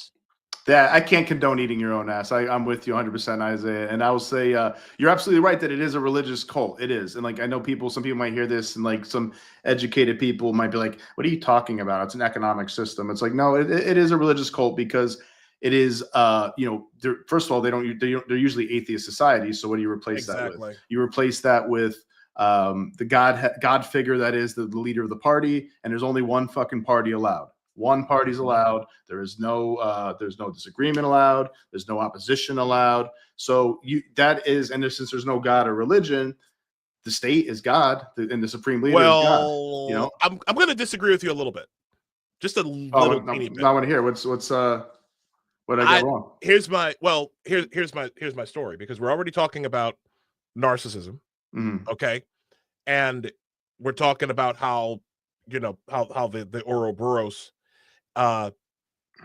is a circle, okay, and always externalizes blame. This is what I said, and I said this actually. I don't know if I said this yesterday at Alex Jones, but Adam, you've heard me say this before. Communism. Taking my glasses off this. Fuck this. Shout out to Az, heel versus babyface. Communism is a religion of the self made manifest by the state. I'm going to say it again. Communism is a religion of the self made manifest by the state. Think of, and you want to know how the easiest way you can tell if that's true or not. Think of all of the things that our government, think of all of the things that these people have been focused on for the last 4 years. All these government bureaucrats have been trying to get us, all the timing that they've been trying to get us on. They can't, again, you can't fix a fucking pothole, but you can put bike lanes everywhere. Meanwhile, only less than 1% of the population of New York City even uses these fucking things. You want a city speed limit of 25 miles per hour, and you're trying to lower it even more. Why? Because you're afraid of cars going fast. You want everybody riding public transportation, so you make everyone's lives miserable. Because you want to have your little fucking street fairs every week where you get to walk up and down 8th Avenue where you've got all these little vendors going. We have to think like gentrifiers. We have to think like these people in order to understand why they do everything that they do. Okay? A cult of the self made manifest by the state. Let's go to education. Well, really, no, let's go to entertainment for a minute. We all play video games, right? To a certain extent. I'm more of a console guy. I know Adam's a PC. I don't play video games. I used to back in the day, but I haven't in a long time. I used to play a lot of FIFA, some Pokemon back in the day. Okay, so let's think about entertainment, video games, and also with like shows and stuff like that. This has been the last 5-10 years has been the era of the self-insert. They don't care. So the video game developers have not cared about making a good story or doing or having a game that actually plays well. They've all been concerned about pushing a political agenda or inserting themselves as the main character so they can actually see themselves as the main character in a story. Prime example, the remake of Scooby-Doo, Velma. Where Velma just so happened to conveniently be Mindy Kaling. Okay? So yes, communism, that's my little rant. Communism is a religion of the self that's made manifest by the state. These people would not be able to get anything that they have were it not for top-down control. You know what I'm saying? I ain't asked for none of this shit. So do you think it remains that way, though? A religion of the self manifested to the state once it's implemented? Like, do you think, I don't know that the North Korea is a religion of the self anymore. Like, I think it is I think it is like, I think you're right in this stage of it, of like pre-communism, pre-socialism, and like in other places in the world. But do you think there's really a religion of the self in North Korea? Like, I don't know, but I mean, I know like people just starve. He probably just executes people, imprisons people if he wants to, and then like everybody thinks that he doesn't shit and doesn't die and has magic powers. Go ahead, Adam, because I'm gonna find something that's gonna steel man this a little bit. Go ahead, Adam. Okay, so there's two things to answer his question. if we use the Red Guard during Mao, Mhm. right? What did they sell them on? They sold them on much of what he was saying, the self. You want to be good people, right? Right. We want to do your part. What do you want? It's to save you. It's to save everybody. Right. It's a collective movement, but it appeals to the self. Right. Right. Which, I mean, is it fair to say that any movement kind of appeals to the self, like almost any movement in one way or another?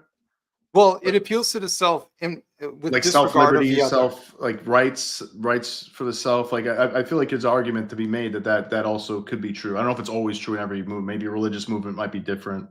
But well, it's in disregard for anyone else. I think that's the other part.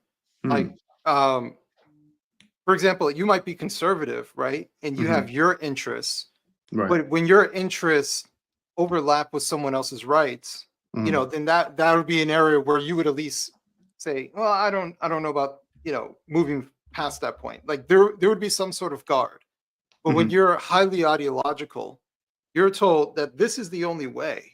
And so you steamroll everything else after that, believing that even though you're running over people, it's for their own benefit.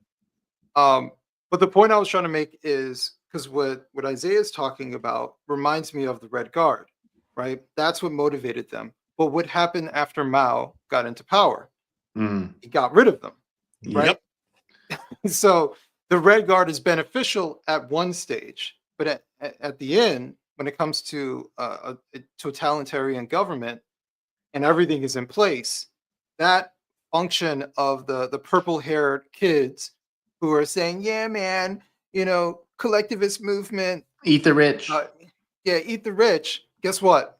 They would be wiped out of the way. Useful idiots. Yes. That are disposable and actually are probably, you know, the reason why they're disposable is because they're a thorn in the side, because maybe they're going to start calling things out. They're going to cause trouble. It's like, we don't need you little brats anymore. Fuck you guys. Like, because now we're in charge. I'm king. I'm king shit. The party is the most important thing. And anybody who disagrees with it, we don't have the energy or time to deal with you.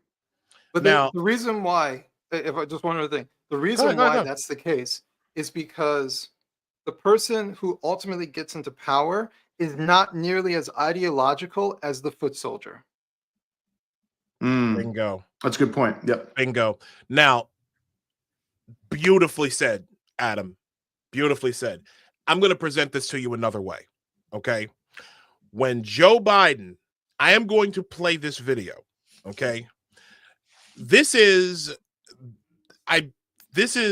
Joe Biden's victory video that was made after he won the election in 2020. This is full disclosure. I am in this video. This was you betrayed me 10 years ago. Apostate radio, baby.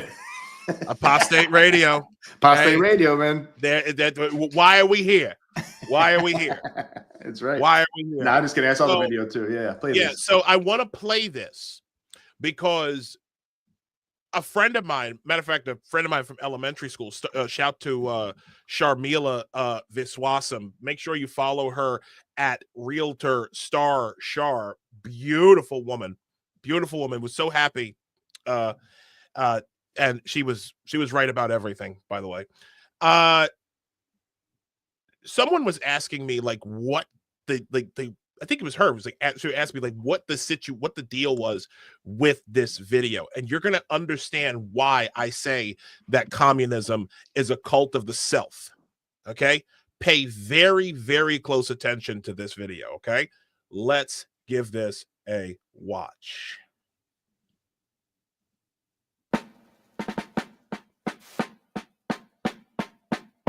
Oh, beautiful, far spacious skies, far amber waves of grain,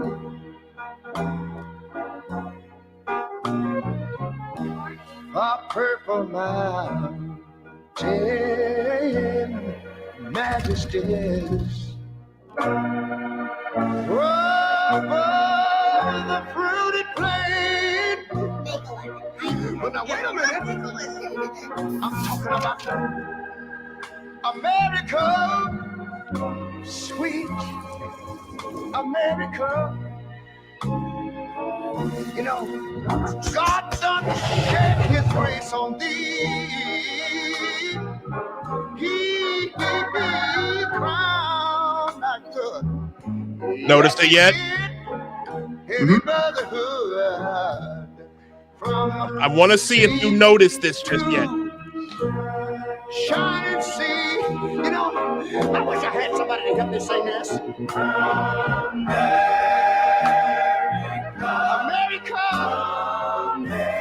I love you, America.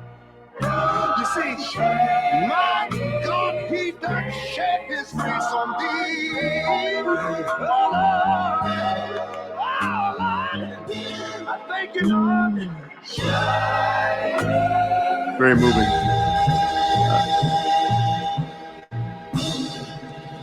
It does have a lot of communism vibes too, with just showing the people at work. Like, you remember the old Soviet images of people at work farming and all this stuff, and the hammer, and they're looking up at the supreme leader. There's some vibes to that. I'm assuming you're talking about the frame, putting the picture frame on yourself. Is that exactly right? So yeah, it looks exactly very self-centered. Like, I'm the star, I'm the person. I don't necessarily like the main character of your own country. Yeah. And I kind of get why that could make sense too. It's like, you know, hey, this is about you too, and we care about you. So, you know, the workers, you guys make the country run. Like, I get that vibe.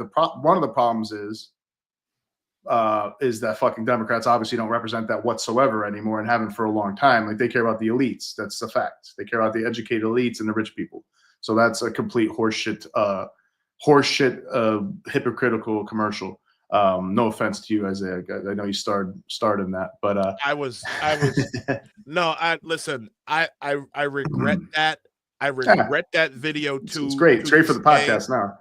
Well, hey, I mean, it makes a point. It does.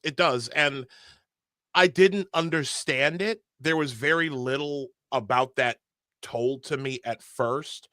And it took being in a relationship with narcissistic people. It took voting for a narcissistic government. It took living in a city where you have narcissistic people, where everyone just kind of does what they want to do. There's always been, I hate to call New York City narcissistic, because it most certainly isn't, but there are narcissistic. There's plenty of narcissists in there, or at least the ones that put themselves in front of cameras and yelling and block streets and camp out on campuses. Right. Like it takes a certain level of narcissism for a bunch of dirty white leftists to block the Williamsburg Bridge to keep a working class black man from driving his SUV across to go tend to his daughter. Or the climate protesters that sit there in the middle of the highway, or they throw paint on on priceless art, historic art, you know, exactly. Very narcissistic. Yeah. What are you gonna say? No, you can't. I'm just kidding. Go ahead, brother. Well, actually, I want to talk about the thing that we haven't talked about this entire framing that you're talking about, the cult of the self, and what does that sound like? From a theological perspective, it sounds like Satanism. Right. Yes. It absolutely is. The story of pride. Pride. Satan's cult is do as thou wilt. Do as thou wilt. Yep. You know, so it very much so is. It's antithetical to Christian values, which is why they say they're anti-religion, but the only religion that they go after is Christianity. Exactly. There's a reason for that. They'll put up and say, you know, we're there for everybody else. All religions are the same, but Christians and Jews. Yeah. Well, and actually, I'll contend this. They don't really go after the Jewish religion. They go after the Jewish people. Israel. Yeah. Yeah. Right. Or they might cloak over Zionism. Yeah. Right, Zionism, you know. Yeah. They do But yeah, the they don't really opposite attack their religion so much. It's Christian, but Exactly. Christianity they do quite a bit. Oh Right. yeah. Yeah, that's why it's usually, especially white Christians. You know, they're just happy to make fun of, oh, they don't believe in evolution, which not isn't always the case, obviously, with all Christians. You know, they're stupid. It's like Santa Claus. We're not going to say Merry Christmas anymore, or like they'll bust people's balls for saying Merry Christmas. Like we can't. There's one religion that can't say celebrate their own holidays, and it can't be broadcasted anywhere. You can't put anything. It has to always be Happy Holidays. But then you can have like Ramadan and Happy this, Happy that, and we can have the whole liturgical calendar of trans shit. It's like it's bullshit. It's like you're right, absolutely right. There's a bias and a hostility towards Christianity, 100%. They'll even go. They'll go to the hilt of talking about Kwanzaa. I ain't never been a Nobody celebrates Kwanzaa. Nobody. No one celebrates Kwanzaa. Nobody. And Not they don't never, even I know never met anybody. what Kwanzaa means. Yeah. No, I have no idea. But Yeah. they'll be like, I want to go ahead. No. I was going to say I have something that's going to steel man this. Yeah. Candace Owens. Okay. There's a video clip of this guy by the name of, hold on, that's the wrong one. Hold on, I'll get his name momentarily. This is Kevin Shipp, CIA whistleblower. And he actually was on Candace Owens last month talking about this. And I want to get your reaction to this on the other side. So let's do this. Here we go. Why Christians? I remember the Soviet Union made a statement that we could control all of our entire population except the Christians. And they had to put them in prison and in gulags. And I remember 1994 when I was in the CIA, we ordered into a conference room. We all filed in. There's about 30 of us. And our division chief starts off by saying, now don't get mad at me. I'm just the messenger. This comes down from the director of the CIA. You can no longer say Merry Christmas in any CIA office space. You cannot have a manger scene on your desk or on your door, or you will face administrative penalties. And the sad part was only two of us, our jaws dropped. Like, what?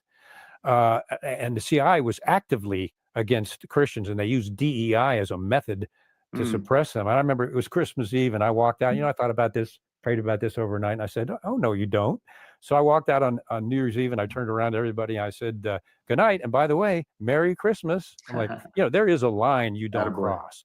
Well, there was an outrage from the CIA populace, and as evil people always do, when they got resistance, they backed off and said, well, never mind, But it has been Christianity, because the Christians are the only ones that will not answer to tyranny.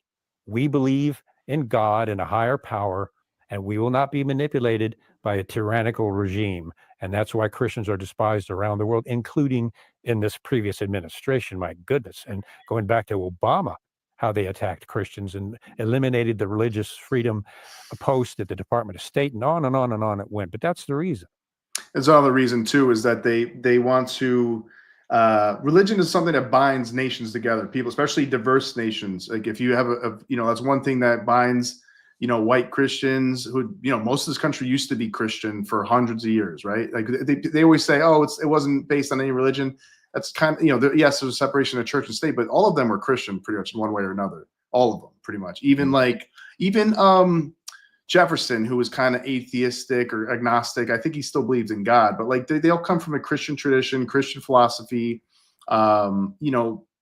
This country was created by Christians for the most part. Like that's it. And so is Europe, right? Europe was mainly developed their morality and then philosophy and then science, the Enlightenment, all came from Christianity. I know Jordan Peterson makes this point quite a bit for thousands of years, right? So if you can get rid of Christianity, you get rid of like a moral, transcendent thing that can bind us all. And then it's easy pickings because Muslim people don't have that problem. Those countries are very they're very united in their religion when it comes down to it. If it's like a clash of cultures, Jews are very united, right? Even if they're not religious Jews, they're still cultural Jews. China, whether they're Buddhists or not, a lot of them are atheists, I'm sure because they're communists. And they also have the racial homogeneity, right? So like they don't have any issues of like any kind of division within them as far as like, oh, we have like a bunch of 13% Black people or 30% Latinos and stuff, where they have intertribal kind of disagreements and racial disagreements, right?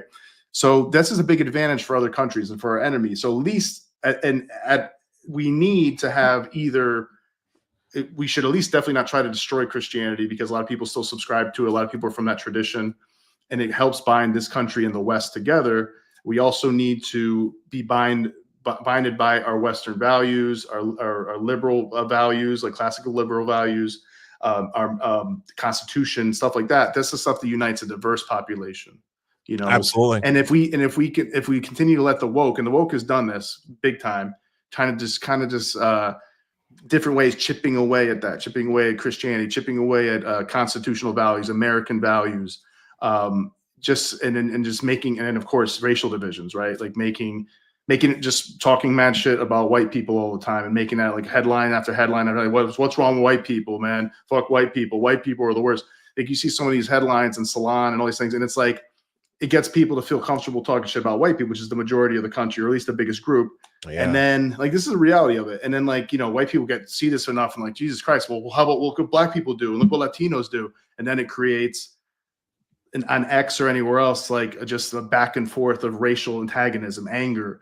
And it's like, it seems like it's by design. It's like, we were in a good spot, I feel like 20 years ago or 10, 15 years ago, like when Chappelle's show was on, and like, everybody's just making jokes about each other. Yeah, like we're all freaking silly people. We all have silly stereotypes, and everybody could laugh together. Now it's like, no, we got to look at white people a certain way, man. White people might be the worst people ever. Look what they did at colonialism. Look what they did with racism. And then they're like, well, what about black people doing this and doing that? What about Latino people? And it's like, it's made to divide us at every level, you know, in the U.S., Canada, the West. Real quick. It seems like it's by design, man. Well, it's funny you say that as well. There's all in Christianity, those bonds. But it's funny you say that, because if we look over, shout out to Razor Fist who posted this, that is exactly what Antonio Gramsci said. Socialism, he said this, and I'm quoting, socialism is precisely the religion which must overwhelm Christianity. Yep. That is exactly what he said. So it is no secret why there's been such a targeted, such a focus. I mean, look at what the Biden administration did to families, to parents who didn't want to trans their kids. They were putting parents on FBI watch lists, dude. Wild. Like that's enough. Honestly, that's enough for me to not vote for him. Like just that.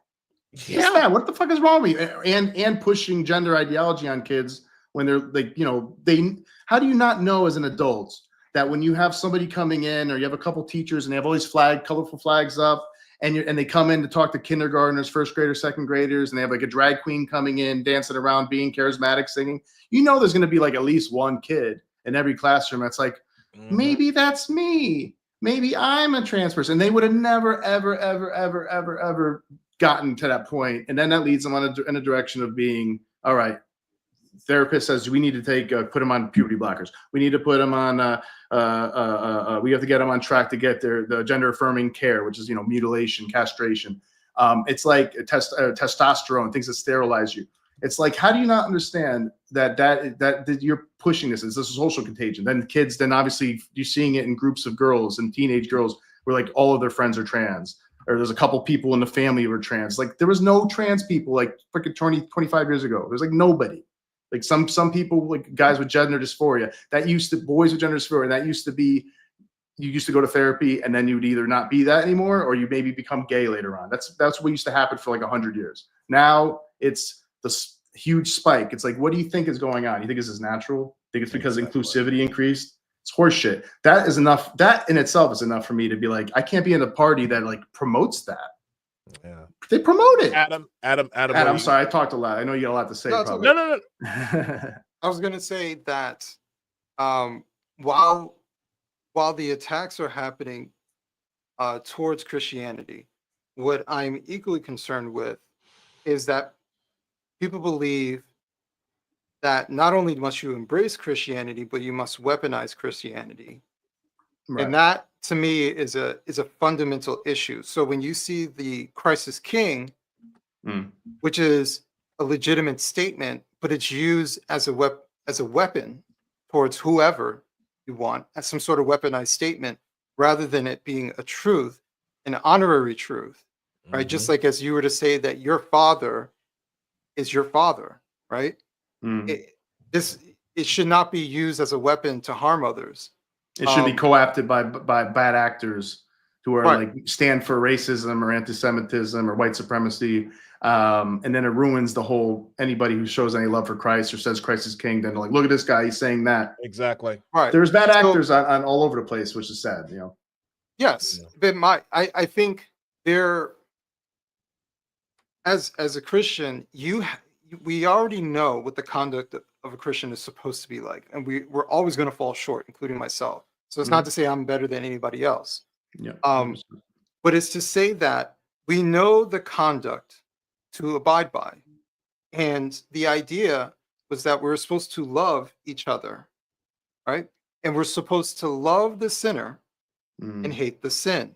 And there's a complete difference between hating the sinner and hating the sin. And so what I'm seeing is the weaponization and the perversion of Christianity to hate the sinner. When the reality is that for someone like myself who was born again, for many years, I was a sinner.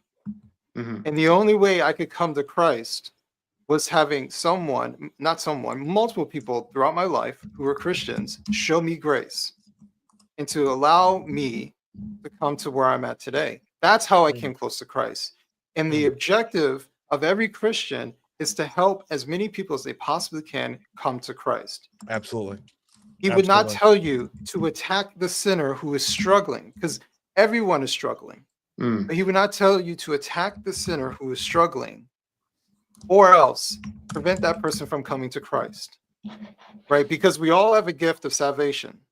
And so by attacking someone because they are gay, or because they're a Democrat, or because of whatever reason that you want to throw Christ as king or attack them with such heavy-handedness, they do not realize, if they are in fact Christians, because I question that as well, but if they are Christians, what they do not realize is that conduct keeps people away from Christ.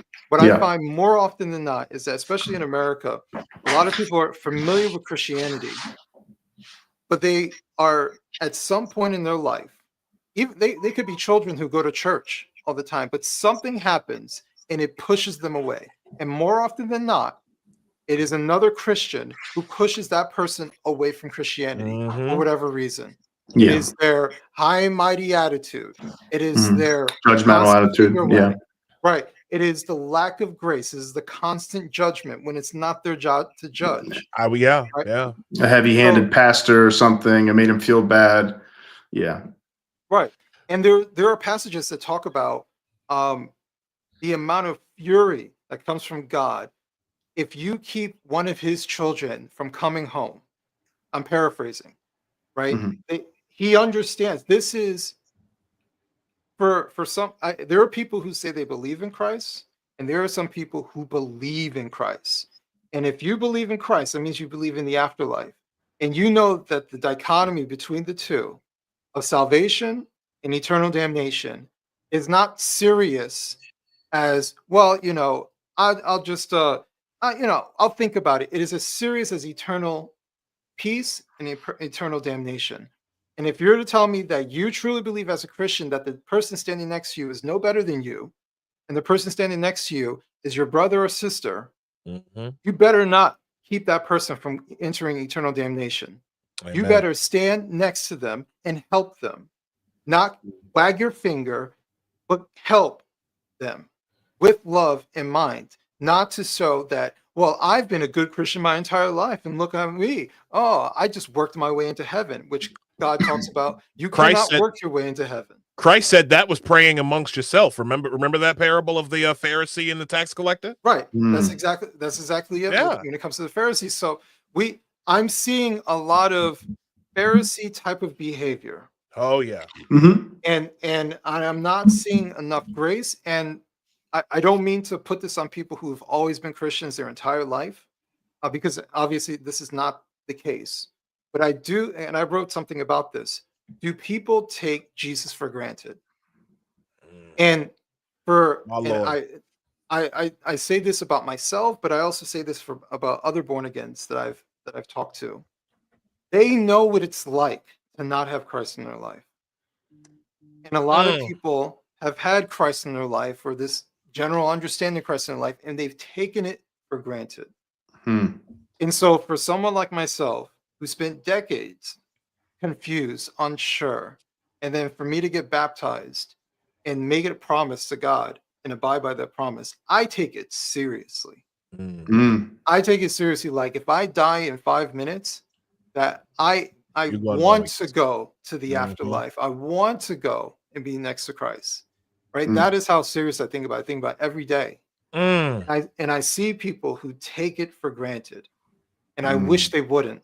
Right? Yeah. So I think we really have to, because we were going back and forth as far as Christianity being the target, but some of the anti-woke movement thinks that they must put on the Christian mask to fight people, and that's not what Christianity is about.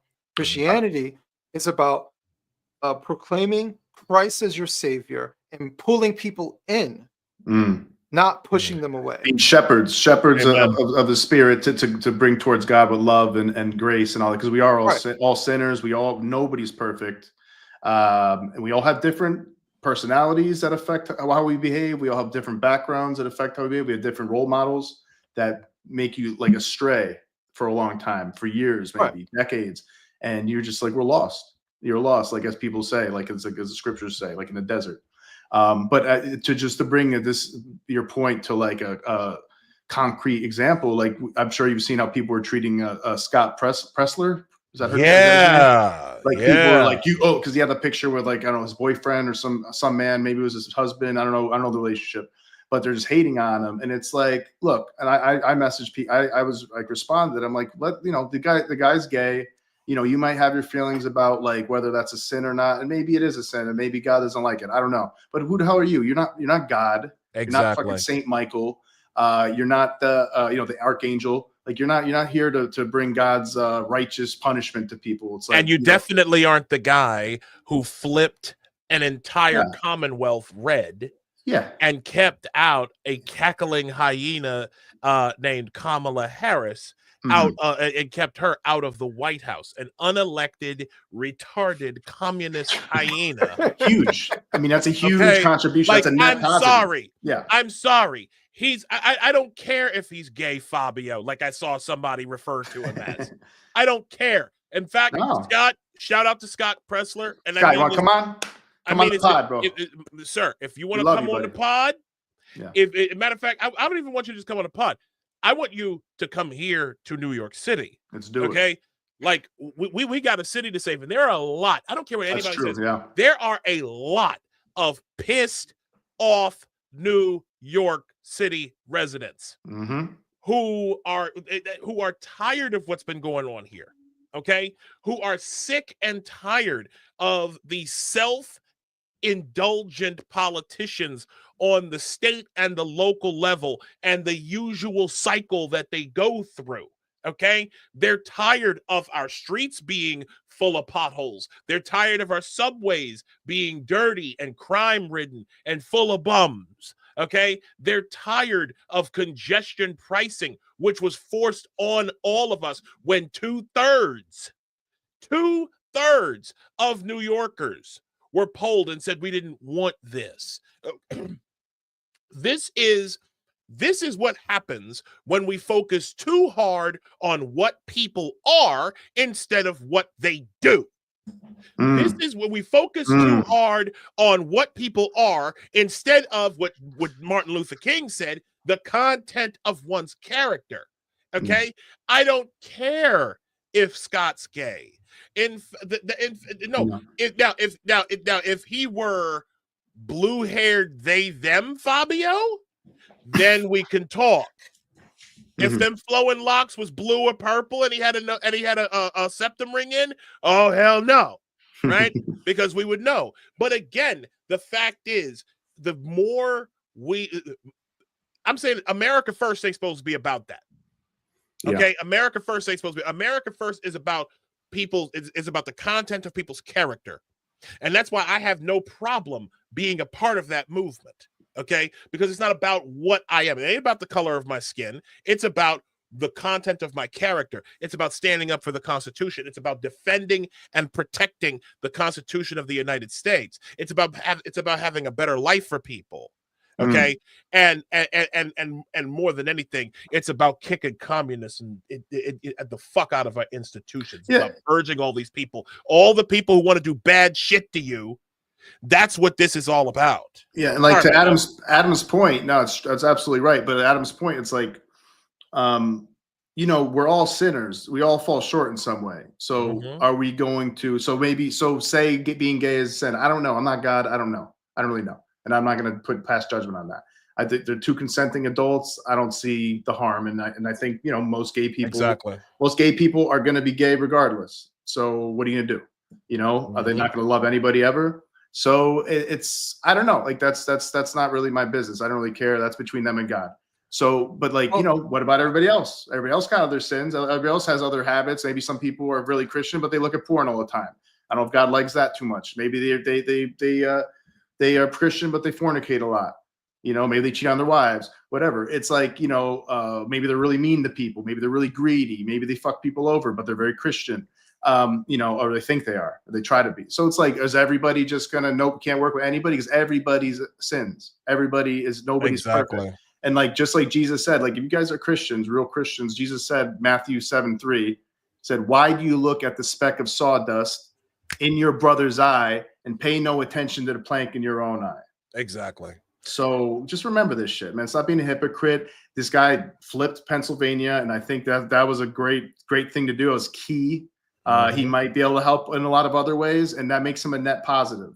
Exactly. And if you can't be like these woke purists who are like, oh, we disagree with you on that one thing though, so you can't hang out with us anymore. And in fact, we have to fire you and cancel you. It's like, we can't be that way, man. Yeah.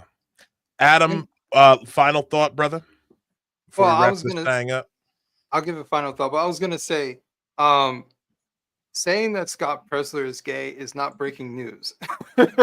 Like, yeah, we already knew that. Why are you bringing it up now? Last I checked, he was gay when he first came around and was helping people. So, what's that say? Scott Presler had his pic taken with Josh Sider. That was the guy. That was who he took the picture with.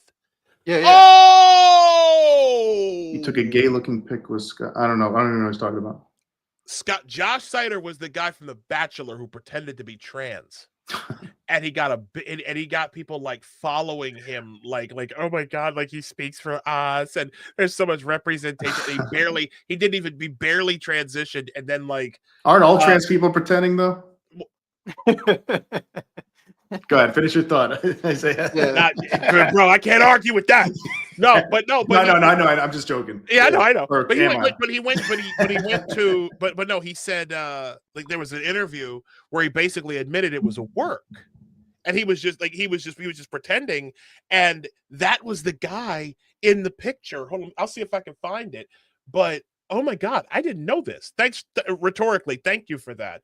That's crazy. I didn't even know that. Yeah. No wonder. Wow. That's kind of like my favorite meme, where it's a flipped Ibram X Kendi post with a little bit of Pinochet mixed in. You know what I mean? But you guys, this has been fantastic. This has been fantastic. I am so glad, Adam. Oh boy, brother, you got anything you're working on that you want to plug or promote before we get out of here? Just go to my Substack, adambcoleman.substack.com. Good read. I'll be announcing the book maybe within the next week or so. Can we say that we broke the announcement of the book, the pre-announcement? Sure. All right, you see that? I'm putting it on my bio. There you go. I'm just joking, Adam. Go ahead. Well, Adam, I will definitely be pumping your book when it is announced officially. I want to thank you, brothers, for coming by. I really thank you for doing this show with me, and shout to everyone right now. 4,957 viewers, nearly 5,000 people in front of the millions. And millions. I am truly blessed and honored. I don't even like speaking for myself. We are truly blessed to have each and every one of you coming to see what we got to say. Well, you know why they're here, right? Why? For you? They thought that you were interviewing Kanye. That'd be a hell of a thing to do right now, huh? Oh no, dude! Did you? Well, at least you take your meds. Wild. That fucking guy. Did you? Oh my God! That dude. Been saying lately. That guy frightens the absolute hell. He's seriously. He ain't been right since his mother died, and it's been 20 years. It's been 20 years since that happened. The fact that, again, take your lithium. Take it, Kanye. Yay. Look at me. Look at me. Take your fucking lithium. All right? Take your medication. Go sit down somewhere and take your fucking medication. I'm tired of this shit from you, bro. Make some music. Remember, Jesus walks, man. Come on, man. And stop dragging that Kim Kardashian clone out around with no clothes on. Cover her cooter up, bro. God damn, those big ass bro. titties. Oh my God, that was, dude. He had that poor girl in a fucking sock, like you're going to try on shoes. She had to be cold, man. She had to be cold in that. She looked miserable. She's leaving little cooter stains on the seat. The Grammys. Oh God, I mean, better her than Lizzo though. I mean, I'm just saying. Anyways, sorry, I got a born again Christian on here. I'm speaking reckless. It's like I don't approve of this. Oh my God, Adam, I love you, brother. Thank you so much for being here today, man. Score predictions. Do we want to make score predictions before we go? Oh, I don't pay attention, so it's up to you guys. Yeah, that's gonna be on you, Isaiah. I mean, I know I'm Nosha Chavez and I can see the future, but I don't know. Okay, I'll make it a prediction. Let's see. It's gonna be. I was gonna say you better make a fucking prediction. You gotta change your name, right? It's gotta be. I don't even know. I might have like a score that can't even be possible. It's gonna be 28-21. Kansas City.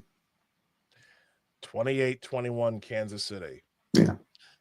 I'm actually going to say 35. I'm going to be bold here. 35-21 Eagles. And Saquon's going to get 2 touchdowns at least. Well, we'll see. 35-21 Eagles. Saquon's going to get 2 touchdowns.